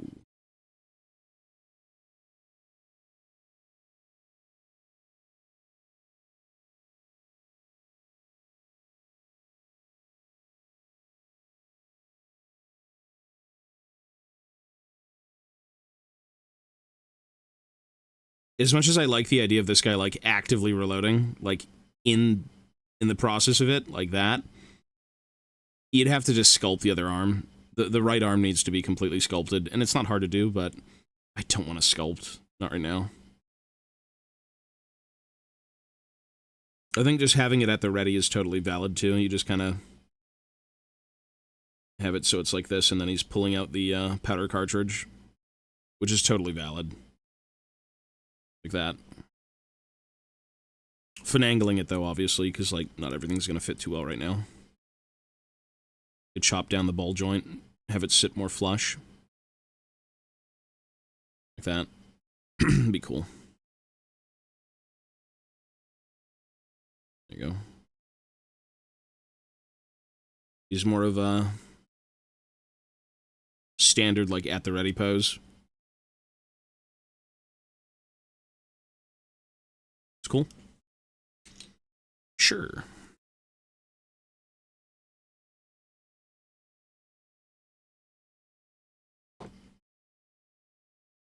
Yes, sir. Fent Delva. That was, well, they're on YouTube, man. He'll never be gone with him immortalized on YouTube. I was actually going to do a bit of a throwback. If I do a ranger unit, I might make Fent Delver. Bit of a shorter beard with, like, some little hat.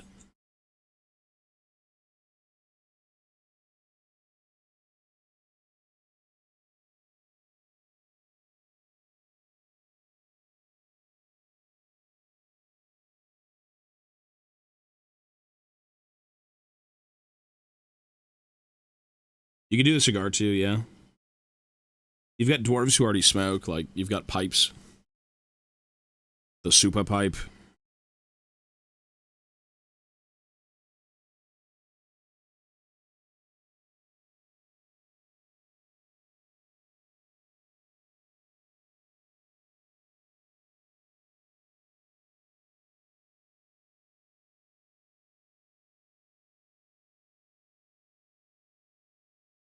The sky is the limit with hobbying. You could just do whatever you want. If you've got the power and the patience, you can create whatever.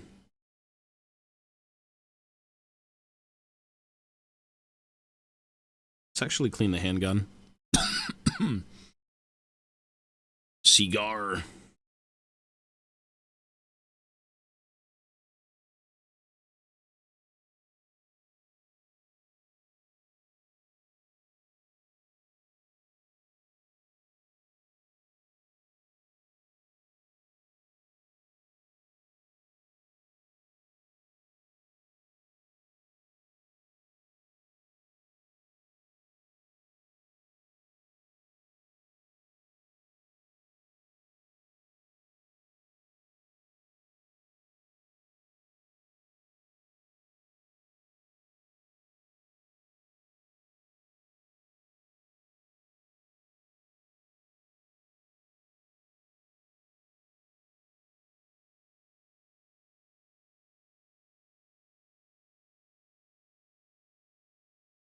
I really don't want to fuck this up. If I fuck this up, we have to go all the way back and do it again.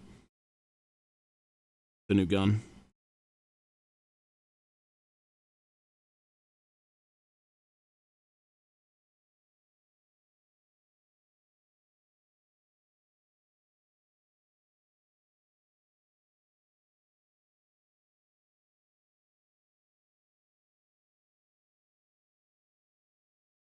It's plastic. All this is plastic.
Aye, aye, aye, man.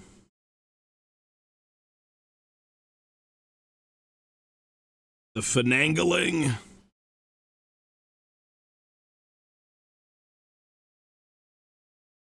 You need some more green stuff, or not green stuff, blue tack.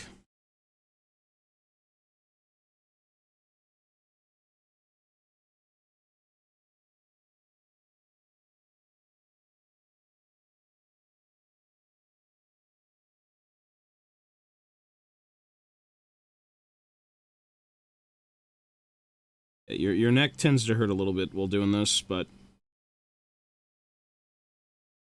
you can get back to normal. You just gotta move around a little bit.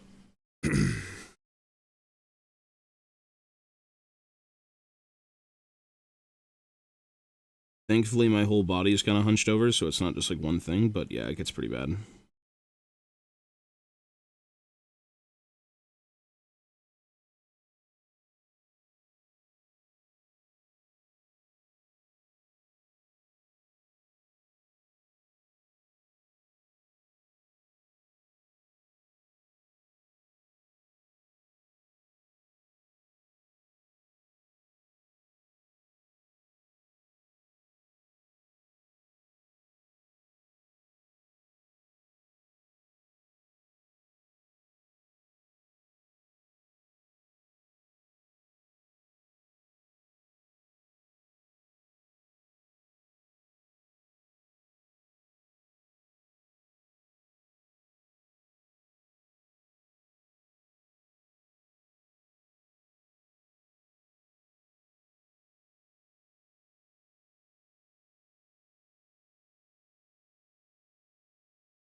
Vortex, yeah, buddy.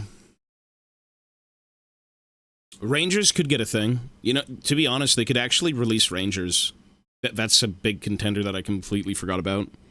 Rangers or Slayers could get updates. 100%, because Rangers have never had a legitimate kit since, like, Bugman's Rangers, which was, like, what, 4th, 5th edition? Maybe even before that. It's just blue tack. It's like school blue tack.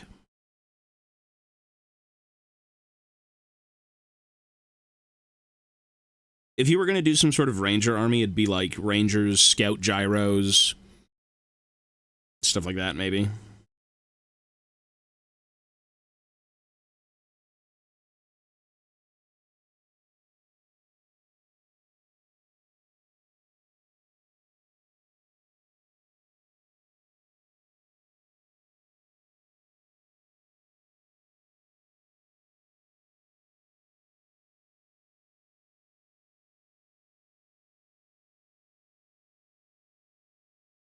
I feel like it's a fairly big contender, to be honest. It doesn't harden now.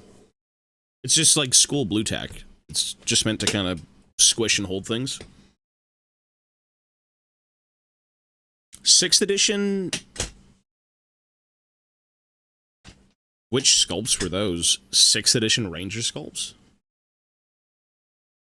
Oh, well, the Bugmans, like... Those were even from before that. Those were, like, repurposed for 6th edition. They're all like the weird looking mono pose. I think the parries sculpted those, and the parries are amazing. But they all had like the great weapons, and then the crossbows slung on their back. Yeah, I think those were for like the previous edition. Well, you can break these pieces, and if you're kind of like converting them, you don't really want to break them, because then you have to do all the work again. Like right now, I'm trying to shave a hand off of a gun. So it's a bit of a tedious process, because it's something that you don't really want to mess up. It's not the same gun, but...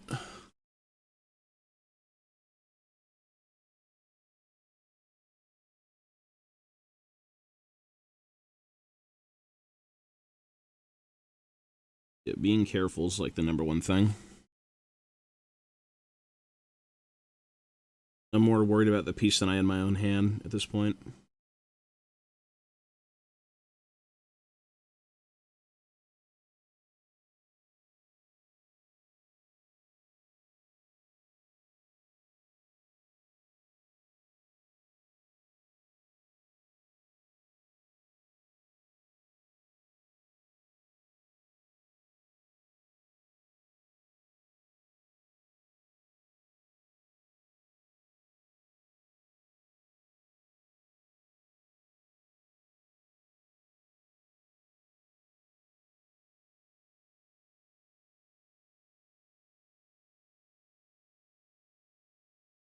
There's enough bodies, you could do it, yeah.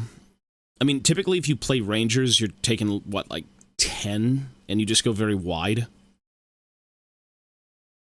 Rangers are probably the best shooting unit in the book.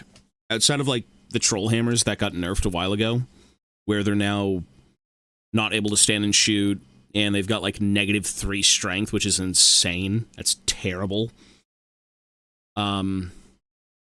They got worse. So I think Rangers still kind of have that, like, spot for being the best in the book. You can't really argue with Ballistic Skill 4, and then also great weapons and shields if you get locked in combat, which is, like, pretty intense. Yeah, Ballistic Skill 4 is good, and they've got good range, yeah. And they're dwarf crafted, so, like, standing and shooting as well when they charge you is just insane. It's a lot of bullshit. It's a lot of bullshit.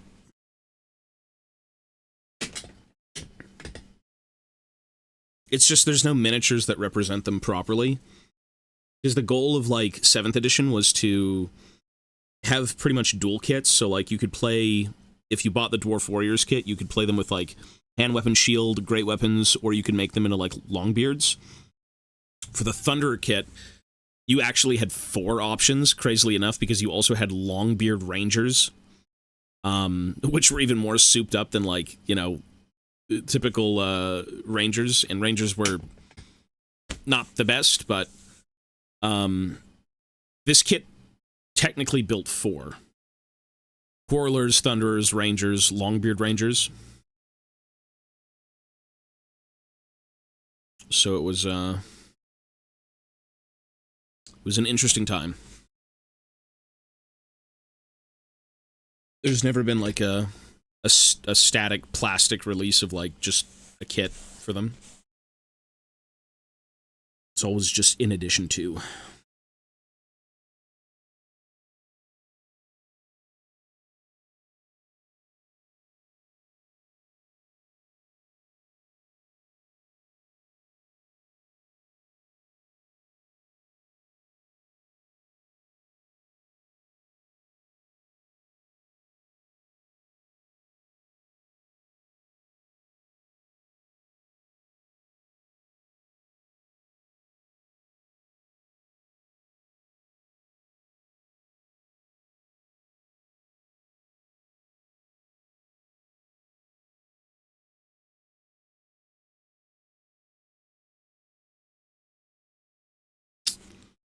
Man. That's the Kroot.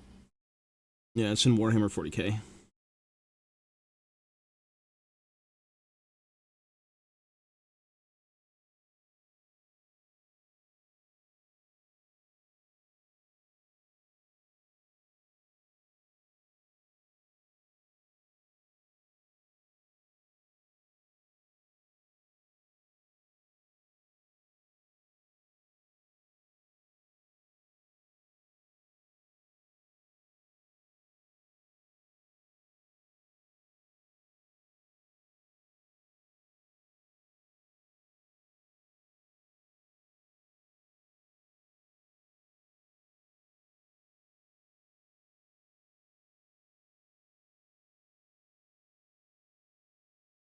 It's not this universe where this is like fantasy stuff, but it's all under the same like umbrella.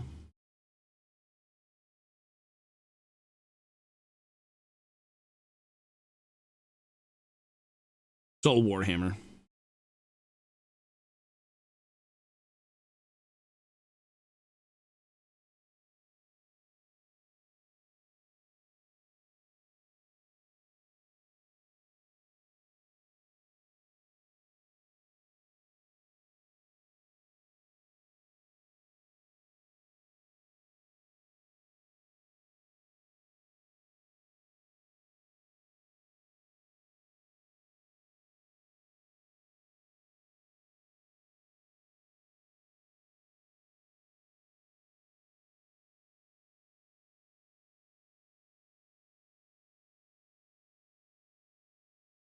No, that would be cool if it was, to be honest.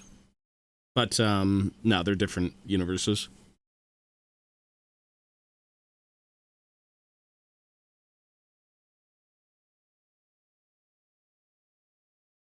You could easily think it was, though, for sure.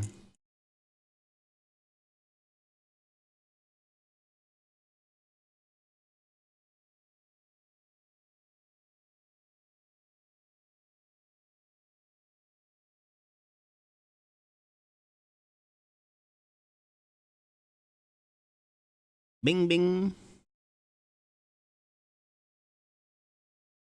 Dude, I used to jam to Crazy Frog.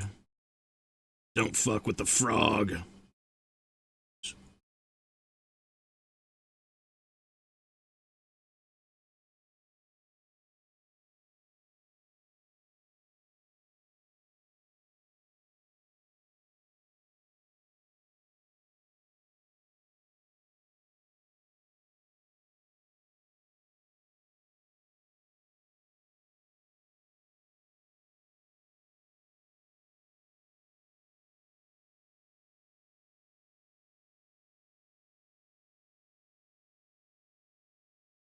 Yeah, they're both just like an alien race anyways.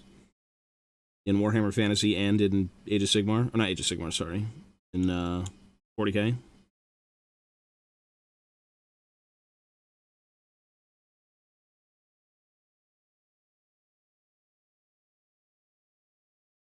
The orcs, the Chaos Gods, they transcend time.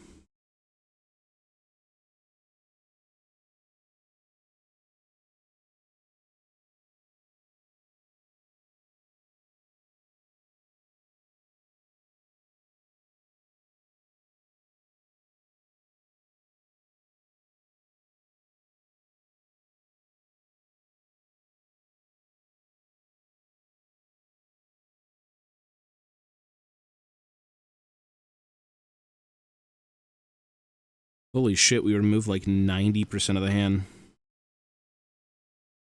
Let's see what it looks like. All for a unique pose. Lovely. Let's take a look. It's almost done. I wish they'd give you, like, standalone weapons to kind of just pose. I really, really wish they did that. But they do not. At least not with these weapons, because they used to, with certain things.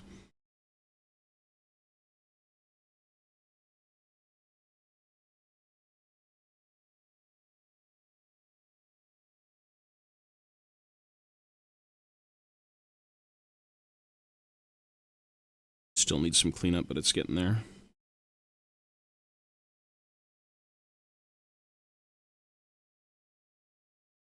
You could 3D print them. Yeah, you could 3D print different renditions of things.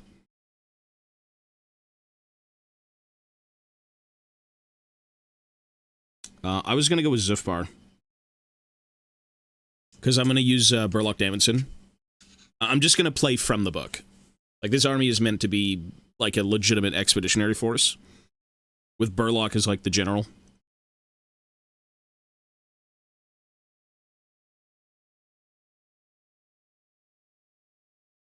Yeah, so that's what it's going to be. Like, they're not all going to be painted like Zufbar, but that'll be kind of like the flag that's you know, flying high.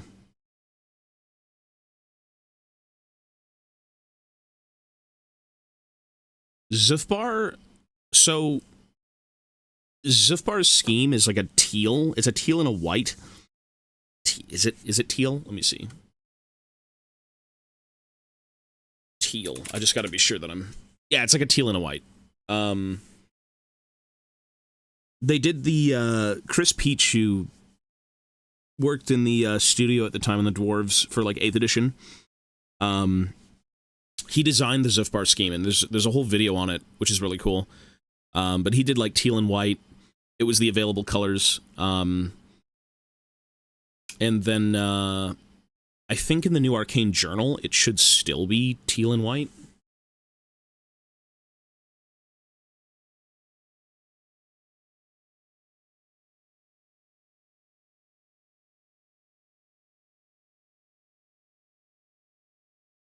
I don't think they even show you. No, there's no...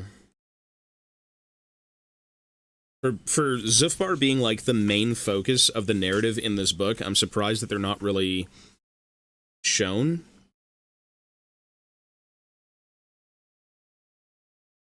Blue and gold is usually Krezkrak.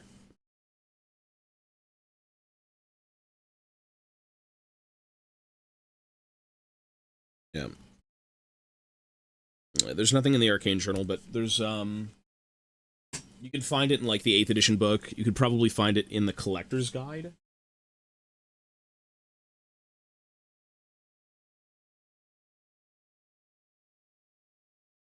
Oh, God. Angle. An angle. Ah. Christ.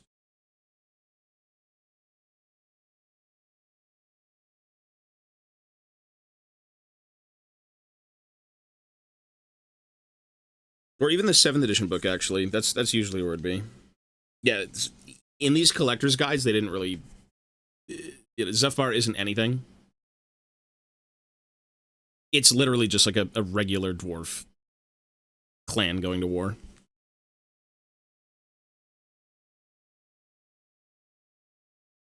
I think for the sake of, like, uniformity, if you want to have, like, an army look cohesive, you basically play off, like, the Karak's colors, but...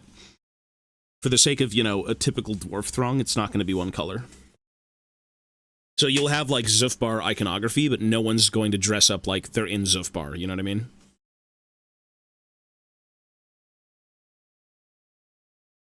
Probably not, no.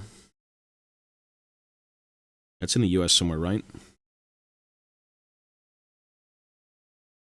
I haven't traveled in a very long time.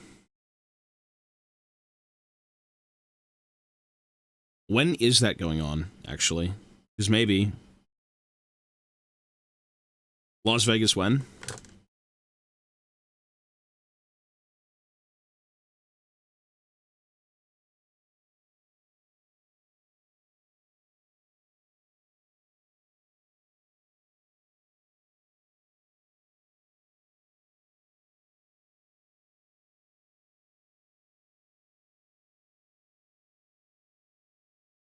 Summer? Okay. I don't know. Probably not. But who knows? I just don't know where I'll be at that time.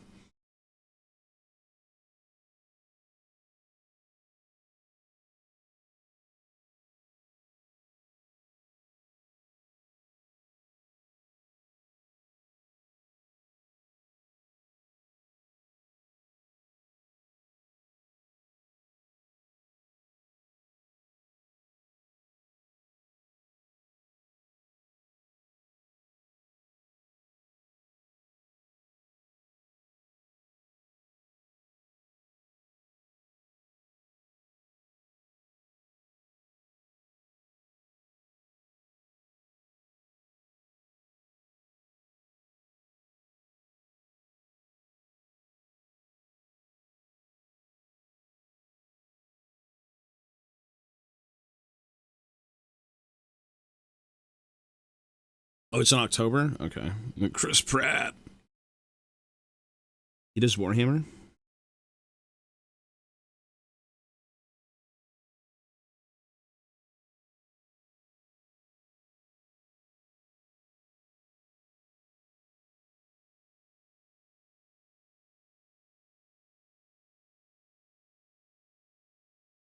Knowing Hollywood and Chris Pratt, he could probably play like the Emperor. And then an orc. And then like a Sister of Battle.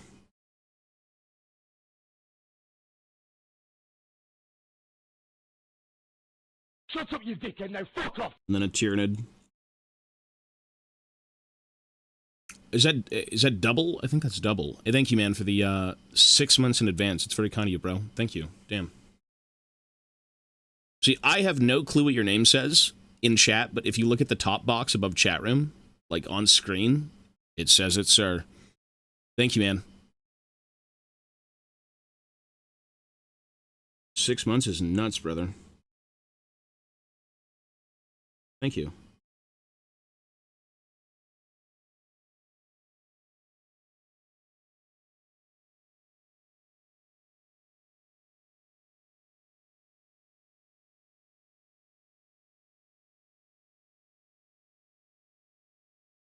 Two times? Well, you don't have to sub anywhere.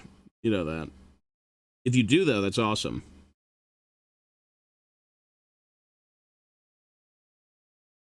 I mean, this channel is just completely different. I don't suspect that many people are going to like it, but for those who just want to come by and, you know, chat and whatnot, that's cool.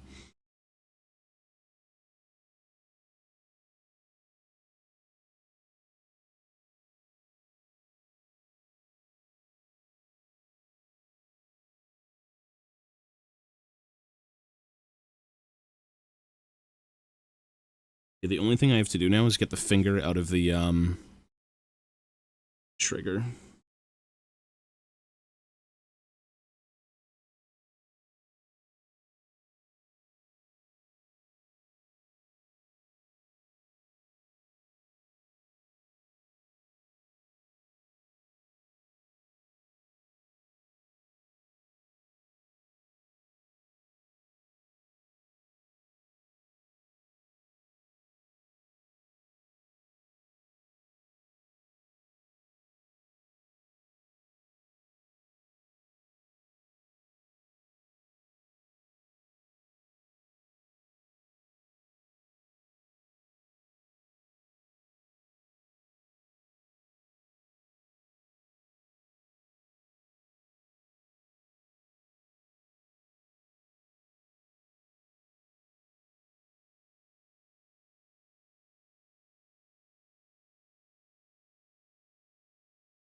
This is just putty so I can hold it properly because it's just so tiny. Very chill nights late. I mean, ideally we do more of this, you know, later in the day, but we gotta get back to regular streaming on both channels.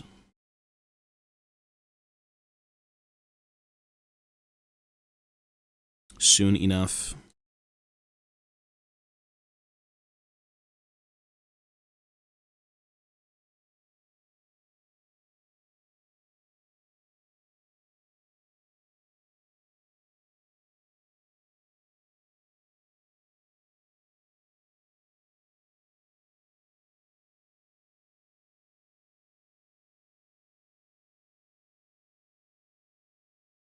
We'll most likely keep the morning streams, yeah. Let's take a look at the handgun. Still not really perfect.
I paint stuff, yeah. The last thing we did on stream before we stopped streaming here was painting a miniature. We did like a little diorama. This is going to be more of an army, though, when I get to it, but... yeah, this is going to be a fully painted army of 2,000 points, and I'm just going to only work on it and nothing else, because my procrastination will not win me over.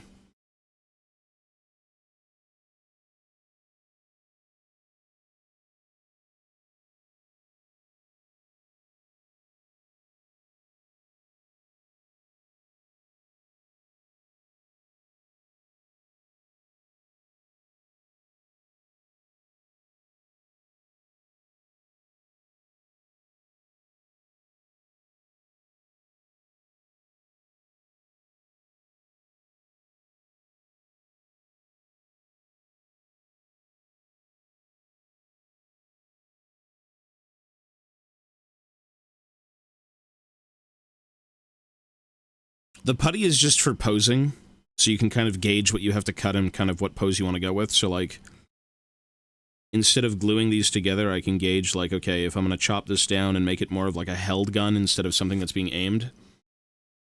Like, as an example...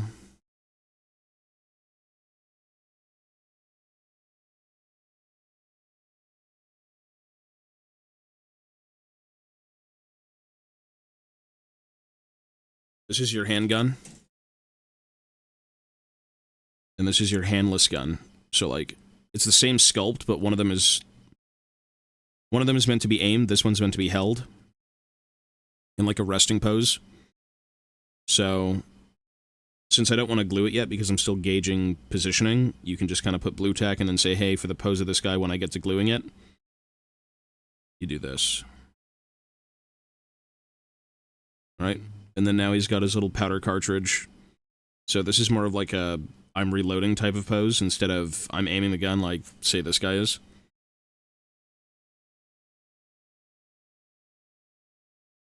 Yeah, so the blue tack is good for kind of pre-planning. Because you don't necessarily want to go with, like, the poses you're given. You sometimes want to just modify and make your own.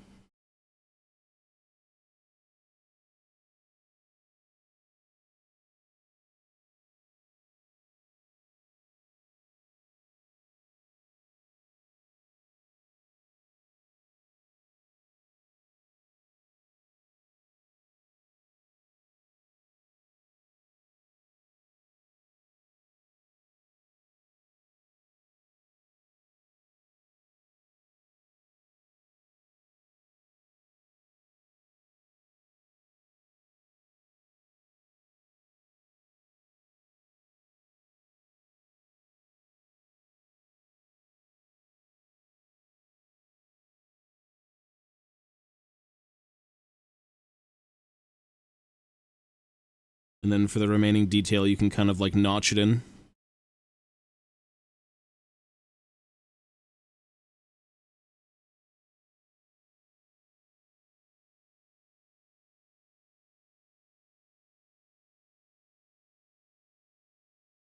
Gotta do a bit of carving.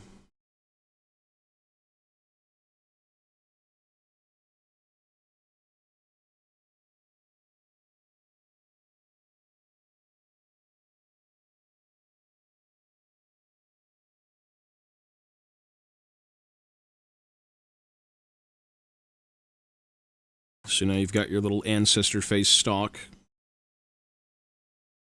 A little bit more.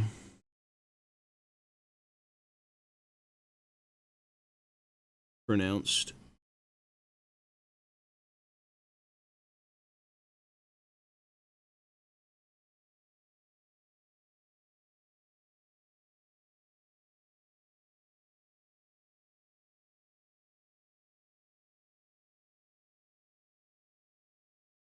There you go.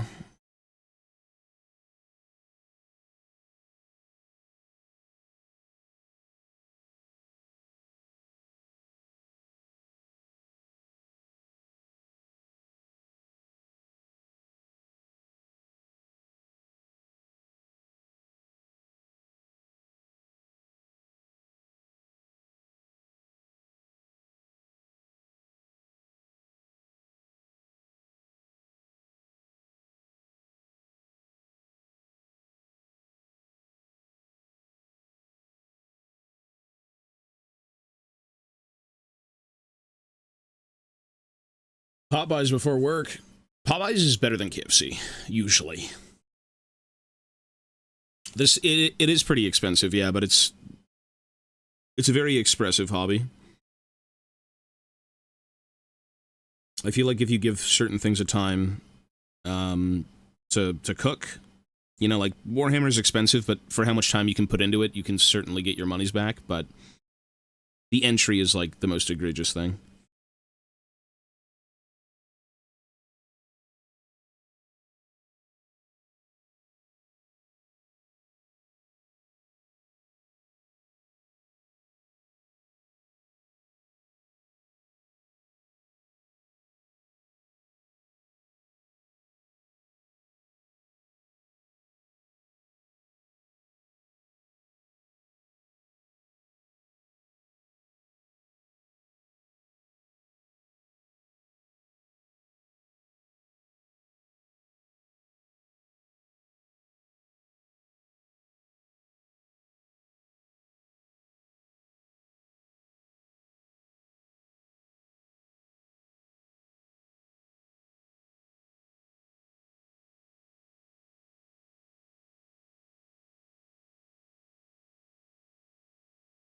Warhammer's not a niche thing. No, it's just, well, I guess you could say it's expensive because they own the market, but Games Workshop is just mad for prices. Like this alone, the Dwarf Cannon kit is, I mean, I could zoom out here.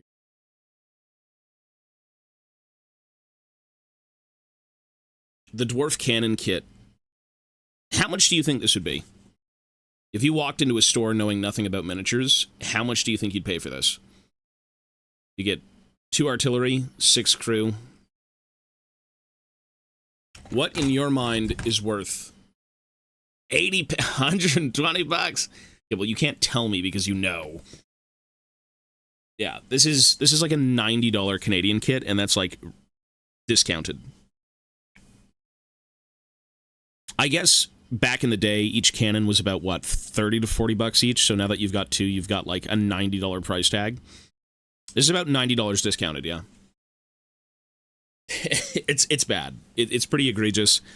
I think for the sake of doing Warhammer, though, you should try and, like, treat most of your kits thoroughly, if you can. It is a very expressive hobby. Not everyone's going to be expressive with it, but, like, you know, you can spend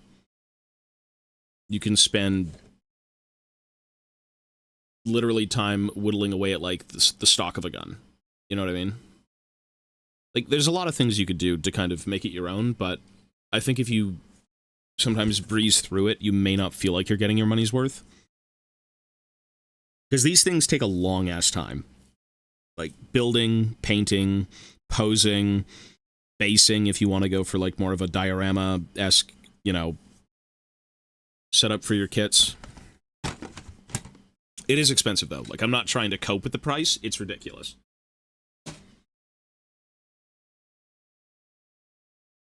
No, you can make them as 2 organ guns, 2 cannons, or 1 of each. One of each. It's the same sprue twice in a row, and each sprue gives you the cannon and organ gun components. No. So that's completely up to you. Again, a lot of the older kits were kind of dual kits, so the Dwarf Warriors built different kits. The Quarrelers built different kits.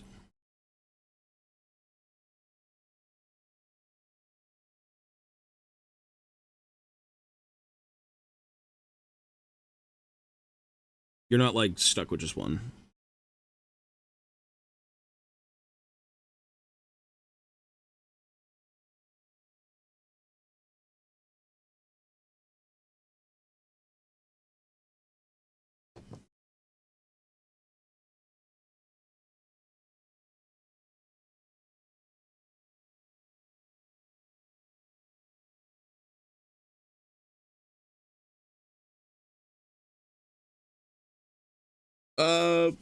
Warhammer right now is popular, but yeah, I wouldn't suspect that everyone plays the miniature game. I love all this stuff. I like the games, I like the miniatures, I like the books. I like everything. I like the art, the collecting, the hobbying. I like all of it.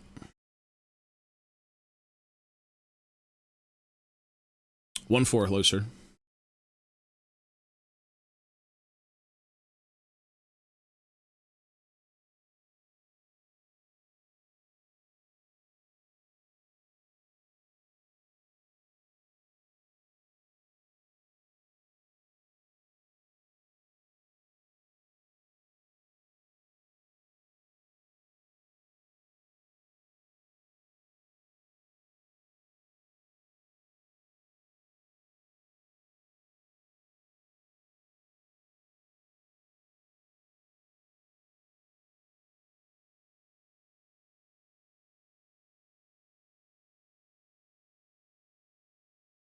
That eventually will come out, we think, but at this point, who knows?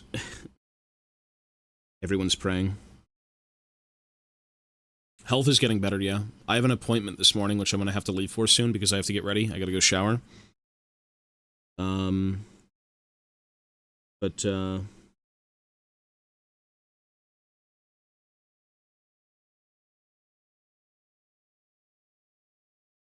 we're getting there.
Let me try and adjust this, actually.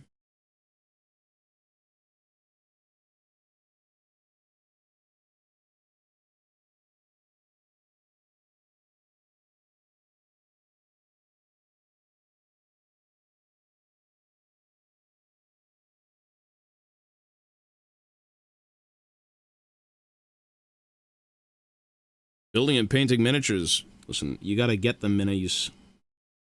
You gotta buy the miniatures to have them start.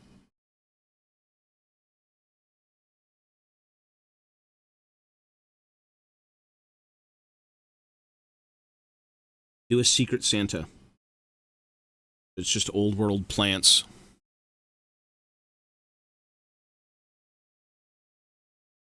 Tom Cruise. You never know, man. I mean, I can see Walter Goggins being there. He's good.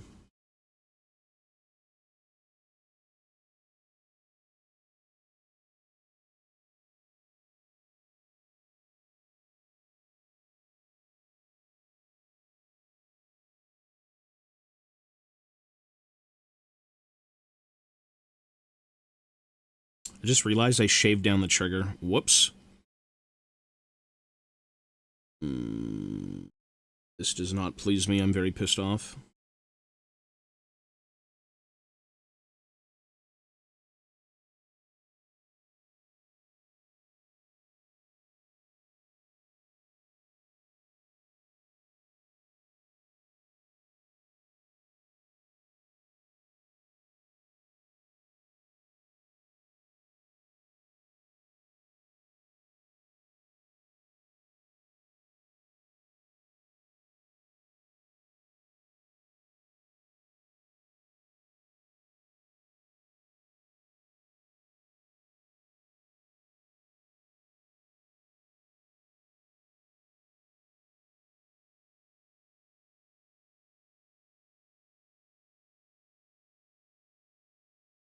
I shaved down the trigger, fuck. Whatever. Every gun is different anyways, it's fine.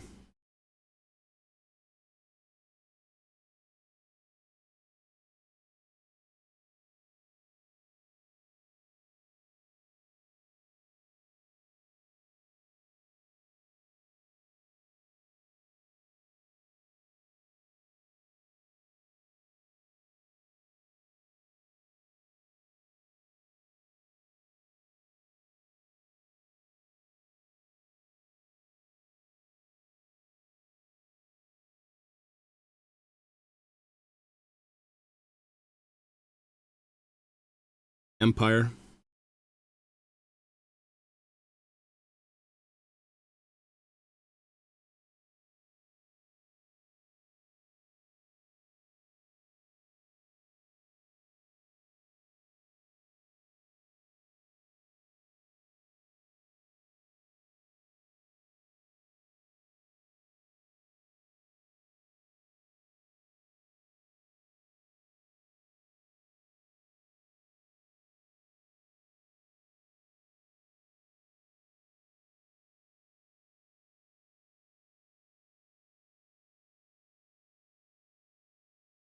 Knowing how my twisted, corrupt brain works, I probably would redo this.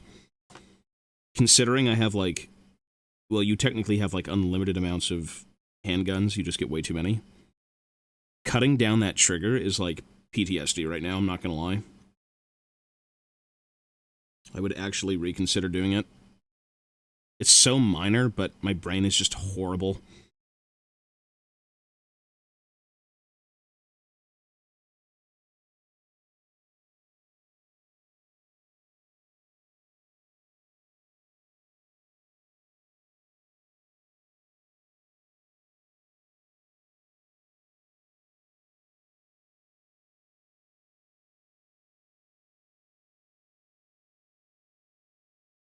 Sleep on it. I think I'm just gonna redo it. I'm not gonna lie.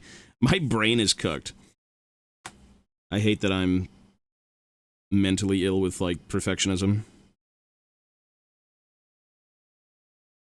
I thought it was his fucking finger. Shut up, you dickhead, now fuck off! I literally thought it was his finger. Flum, thank you, buddy. Appreciate it, man. Welcome, thank you.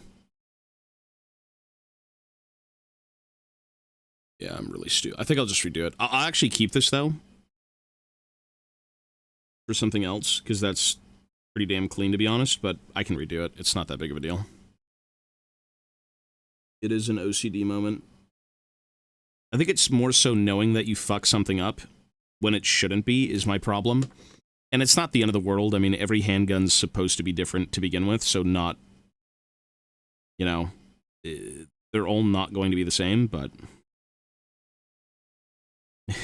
I have to redo it, I have to. It's not that bad, honestly. It'll be quick.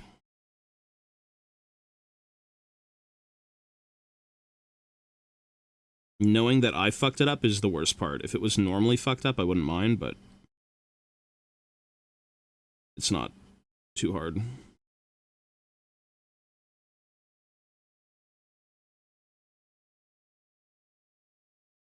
It's no biggie. It's a good guideline, though, for, like, where I need to cut.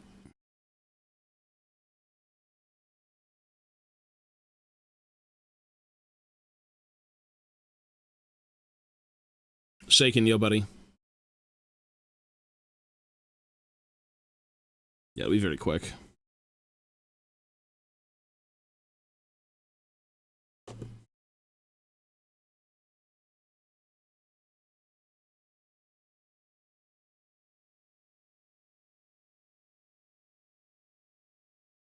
The issue is just kind of knowing it's there. If I wasn't even aware, I wouldn't care, but yeah.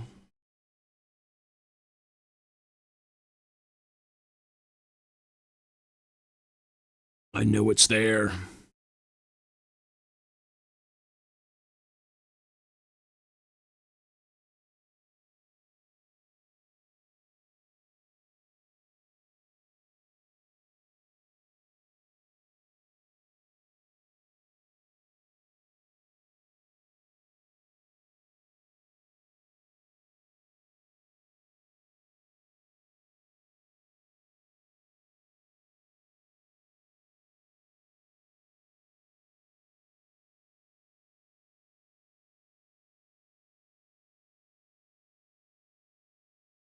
Skelly, hello, sir.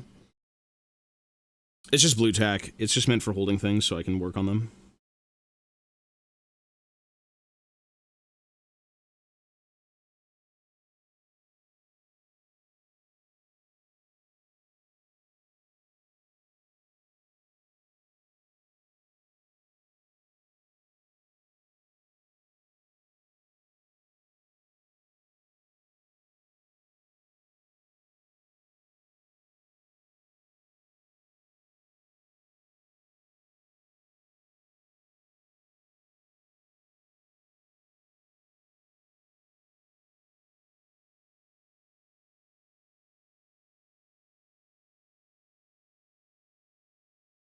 You just got to take broad cuts. Got to be bold with the cuts.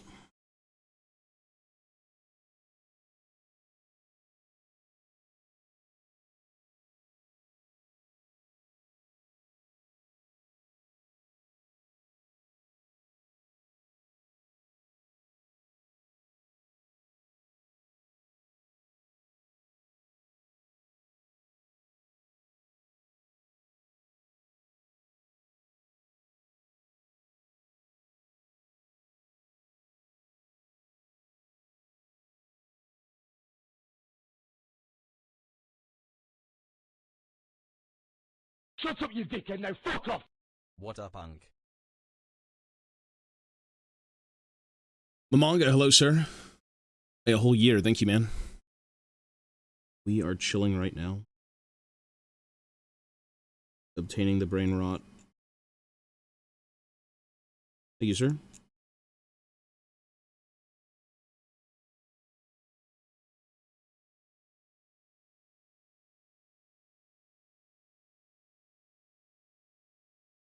Yeah, whatever we do, do not cut the trigger out of the gun. It is a trigger and not a finger.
No, this is just... This hobby knife is just GW. The blades are Amazon Exacto.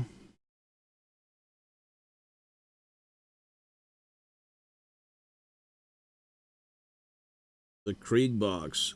Can't you not get that in stores still? Or I guess if it's a launch box, you can't, right?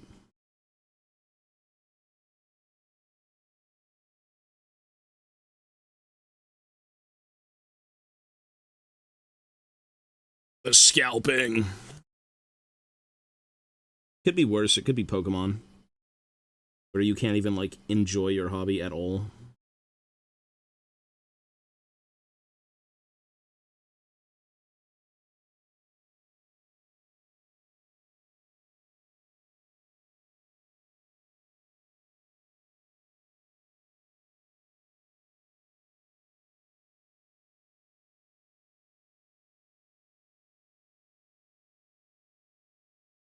Okay, we're almost there.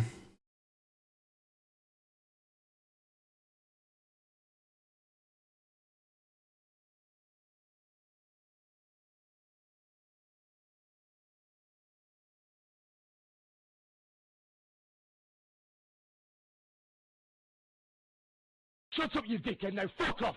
Bruh, why are we listening to shitty guitar covers of popular songs far despair? It's not bad. It's just AFK music. Tech Priest, thank you, sir.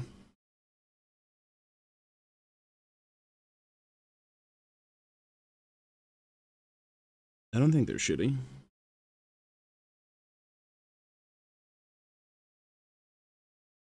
It's just AFK music.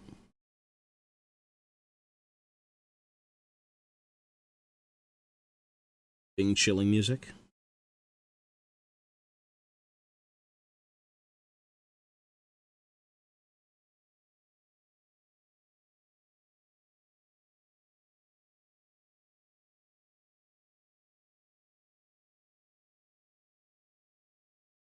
I'll put something more fitting of the channel.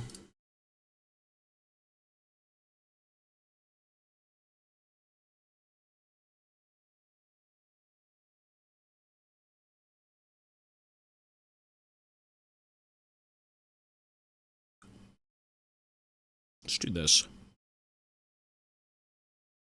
Oh, never mind.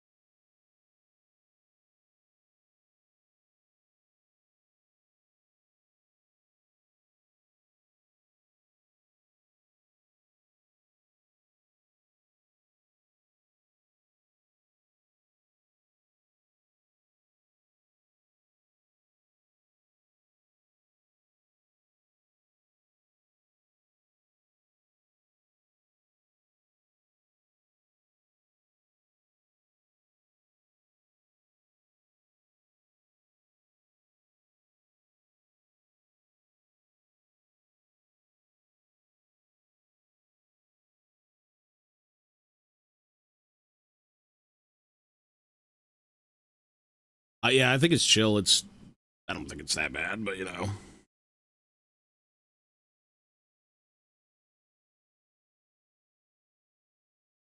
Okay, we just gotta grind down a few more things.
It kind of looks like a shotgun. It isn't though, but it's good. It's like a grudge raker.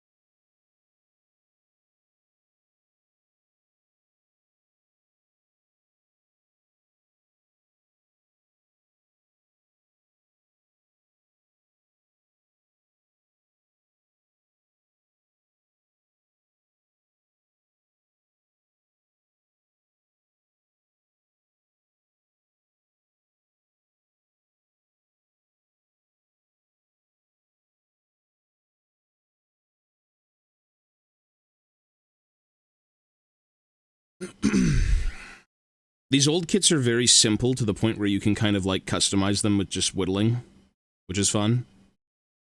Like having a completely different pose for your handgunners is awesome, considering all of them just kind of aim in the same direction. It's not done yet, but yeah. You can do the little at ease reloading pose instead of just everyone kind of doing line hammer. And thankfully it's not much converting, it's just scraping. Chop chop.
All right, let's put something else on.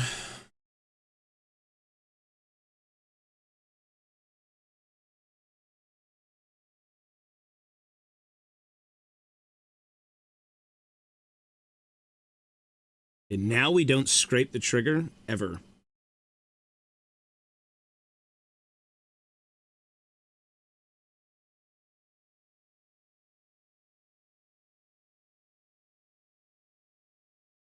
Do not scrape the trigger, lest you suffer the wrath of the brain rot.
The problem with a Dremel is it's too aggressive. Knives are a little bit easier to work with. knives and files you can kind of like precisely measure, but Dremels are a bit aggressive. If you need to like burr out big parts of a mini, you can do that, but for stuff like hands and things, I don't think I'd really want to use a Dremel. But like, yeah, if you gotta, you know, chop out, let's say, an arm or something, a Dremel could work for sure. Just depends on like the level of work you're at.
Okay, we gotta do this now.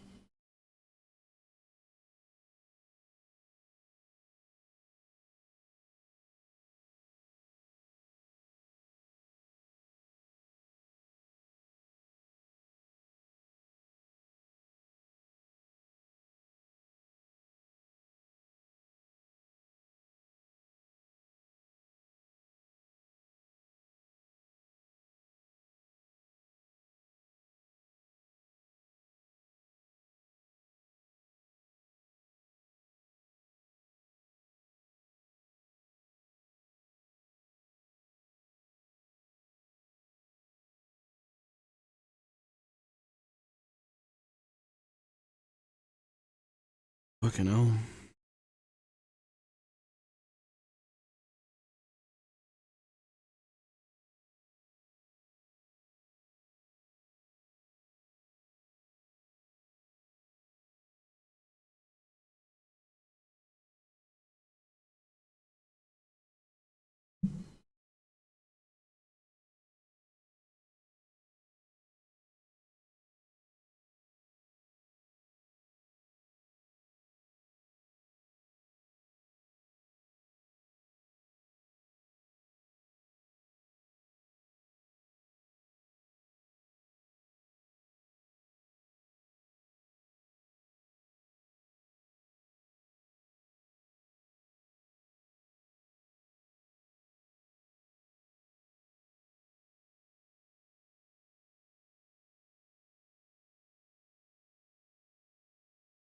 Yes, it is, sir.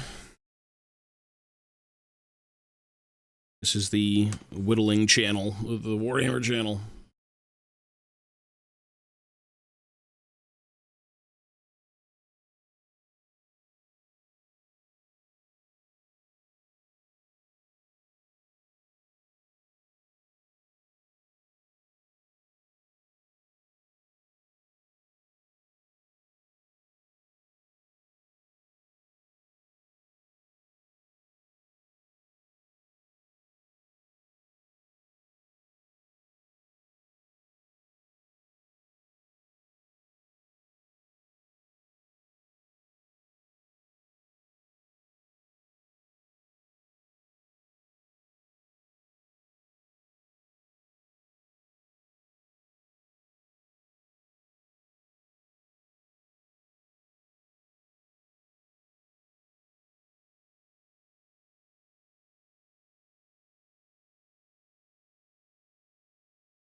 Was that last one? Oh, it was, yeah.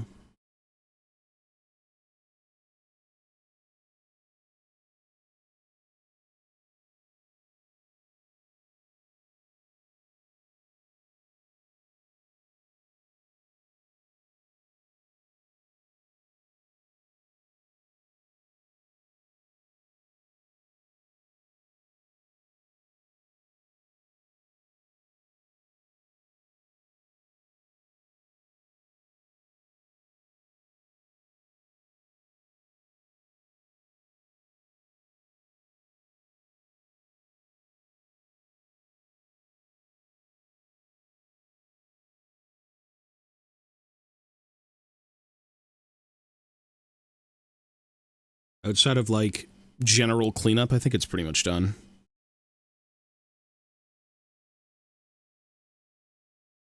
And the trigger is not completely shaved away. It's so minor, but it's like a horrible gripe. It'll just eat away at me until it's done.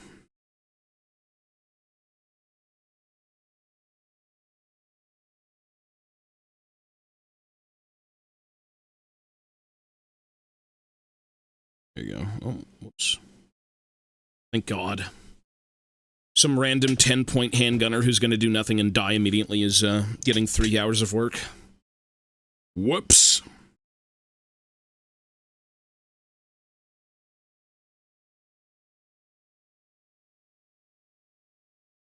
Average experience for an army.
Holy moly. Well, I think it's pretty much good outside of, again, a few mold lines and whatnot. And just a bit of filing. Sanding.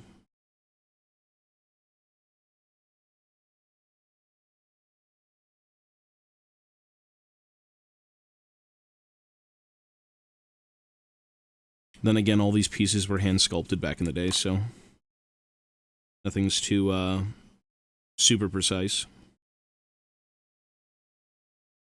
Oy, oy, oy. Okay, let's see it now.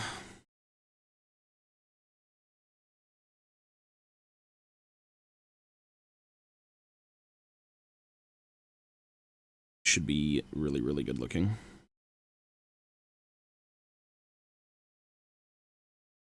Look at that. That's fun. You've got a guy reloading his gun, or at least getting ready to, instead of aiming.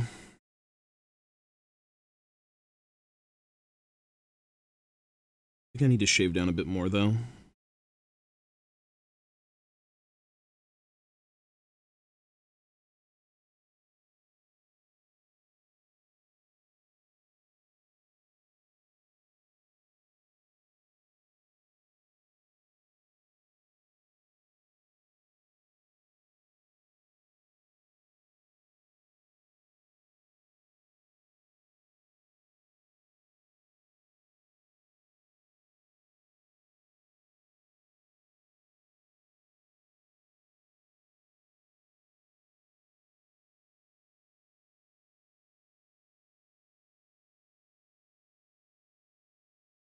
Lovely, lovely.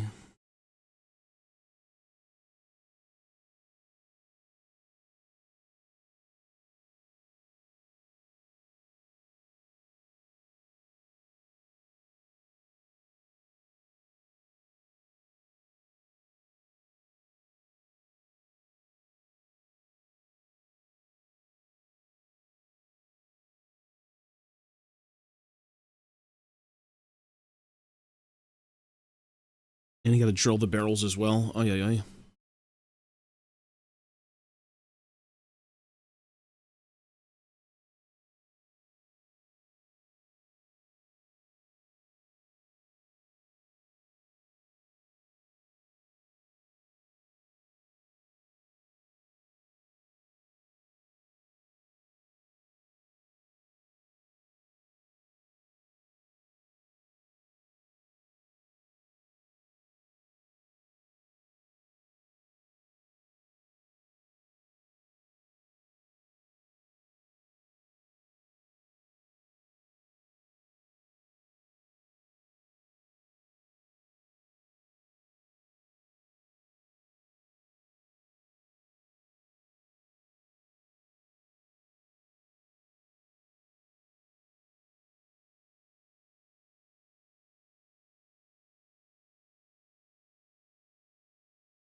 Oh, man, I gotta get ready soon to get going, so I think once I finish up with this handgun, I'm just gonna call it for now, and then we'll come back later for League.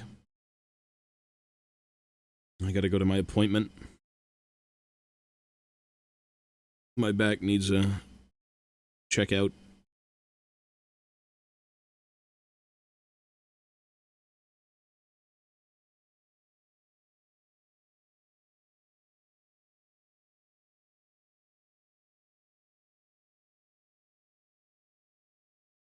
It's a bit of an unk status moment. Oh. What I should do is actually stretch right now very quickly. I'll be right back. 1 sec, folks. I mean, get up and stretch. That's the goal. Stretch your spine. Get used to it, son. You're 90. Ugh.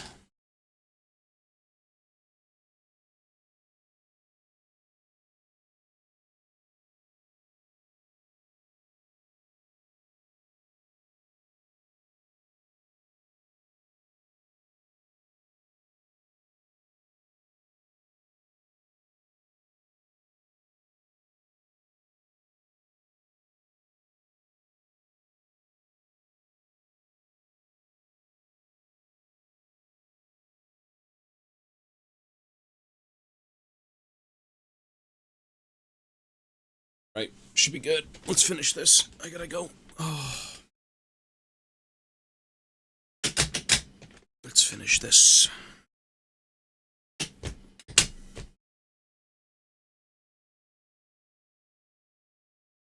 Okay.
All these songs are pretty good. Isn't this a cover? This is a cover, right? Holy shit, I'm choking. This is a cover.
Is that all you've got? You must have more!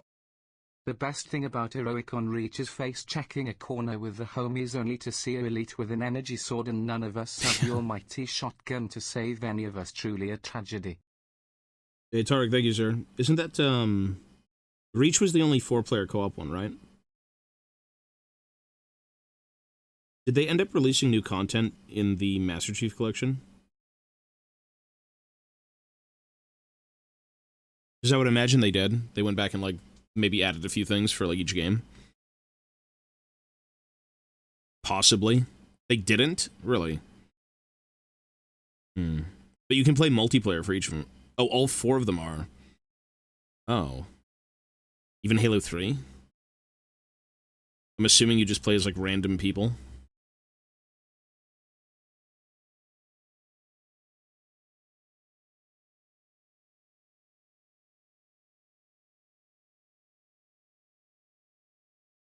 It's like, who else is joining the Arbiter-in-Chief? A jackal?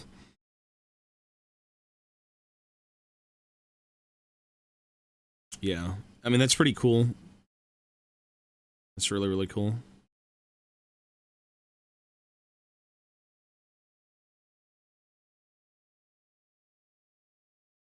Yeah, it's pretty much done.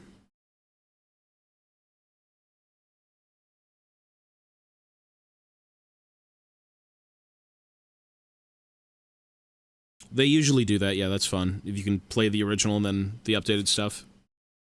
They usually do that for games that get, like, remasters. Which is the point of those games, right? You want to go relive them in, like, some way.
There's a few games, I think Crow Country had that weird, like, graphical change. It's not, you know, a game being brought back or anything, but it's more of, like, in the style of old games. Which is cool. Yeah, I should really get going, folks. I gotta go to the doctor's for a morning of whittling a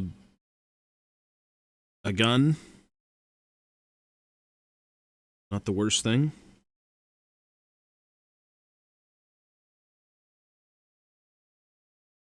If anything, I should probably sand it just a little bit more.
It's pretty much done.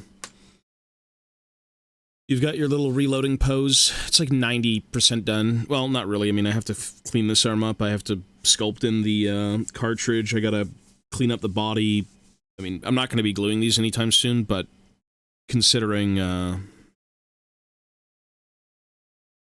same sculpt as this one. So he would have kind of looked like that.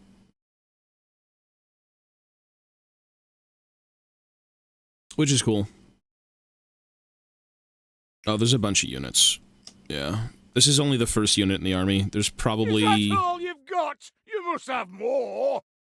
During a firefight or cutscene, you can press a button and you can see it in either mode or original graphics. That's cool. Also, from Reach to Halo 4, there were 4-player co-op, and it is canon that 2 named elites were with Chief and Arbiter during Halo 3.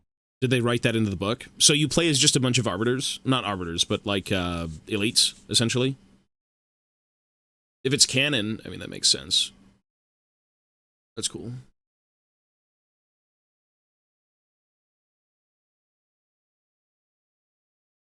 That's fun.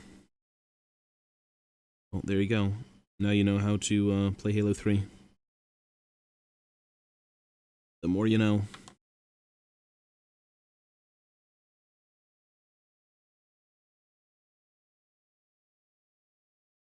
But yeah, this is just the first unit. I think there's only like 3 blocks of units, the biggest one being like 20 dwarf warriors. Which is going to take an excruciatingly long time. If we're not even done the first like 10-man Thunderer unit. But that's fine. It's a hobby, you should have fun. I just gotta figure out how I'm gonna do shields for these guys. Some might get like the bucklers. Some might get the big, back shields. Sick.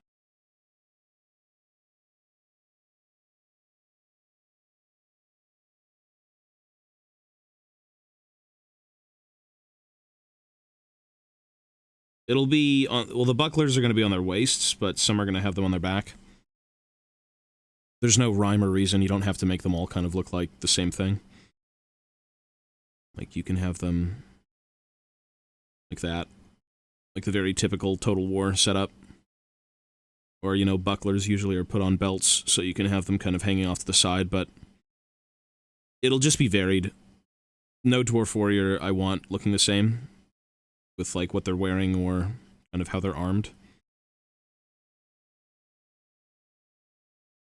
So, like, once this is all cleaned up, he'll probably have a big shield on his back. Something like that. We'll see.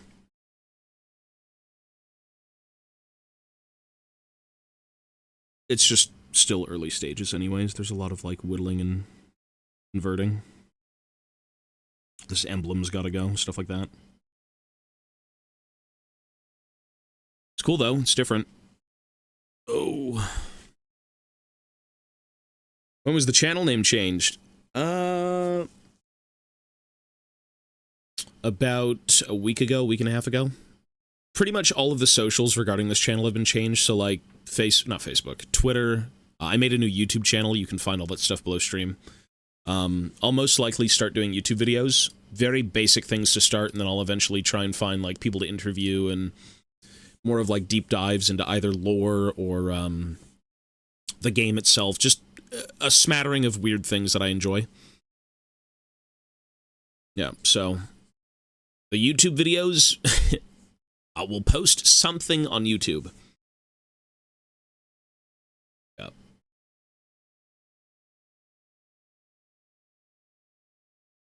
Because, like, there's a lot of different things you can kind of get into when you do Warhammer. The painting, the modeling, the books, just the gaming. It's kind of like the all-encompassing hobby. It isn't really just one thing that you kind of just jump into and say that's it. You can do a million things.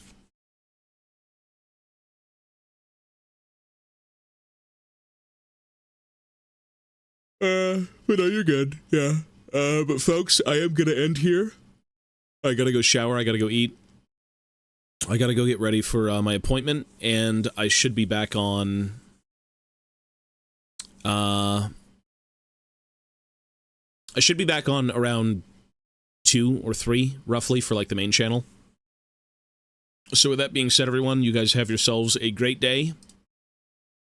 Again, the socials and everything are down below if you want to check those out. All of the links have been updated for both channels, so, like, you know, you can find me pretty much anywhere with those. But yeah, with that being said, be well, folks. Take care. I will see you guys this afternoon, or maybe later tonight for this channel, but one stream a day is usually all the time I have for this, so... We shall see, everyone. Be well, and I will catch you all later. Peace, everyone.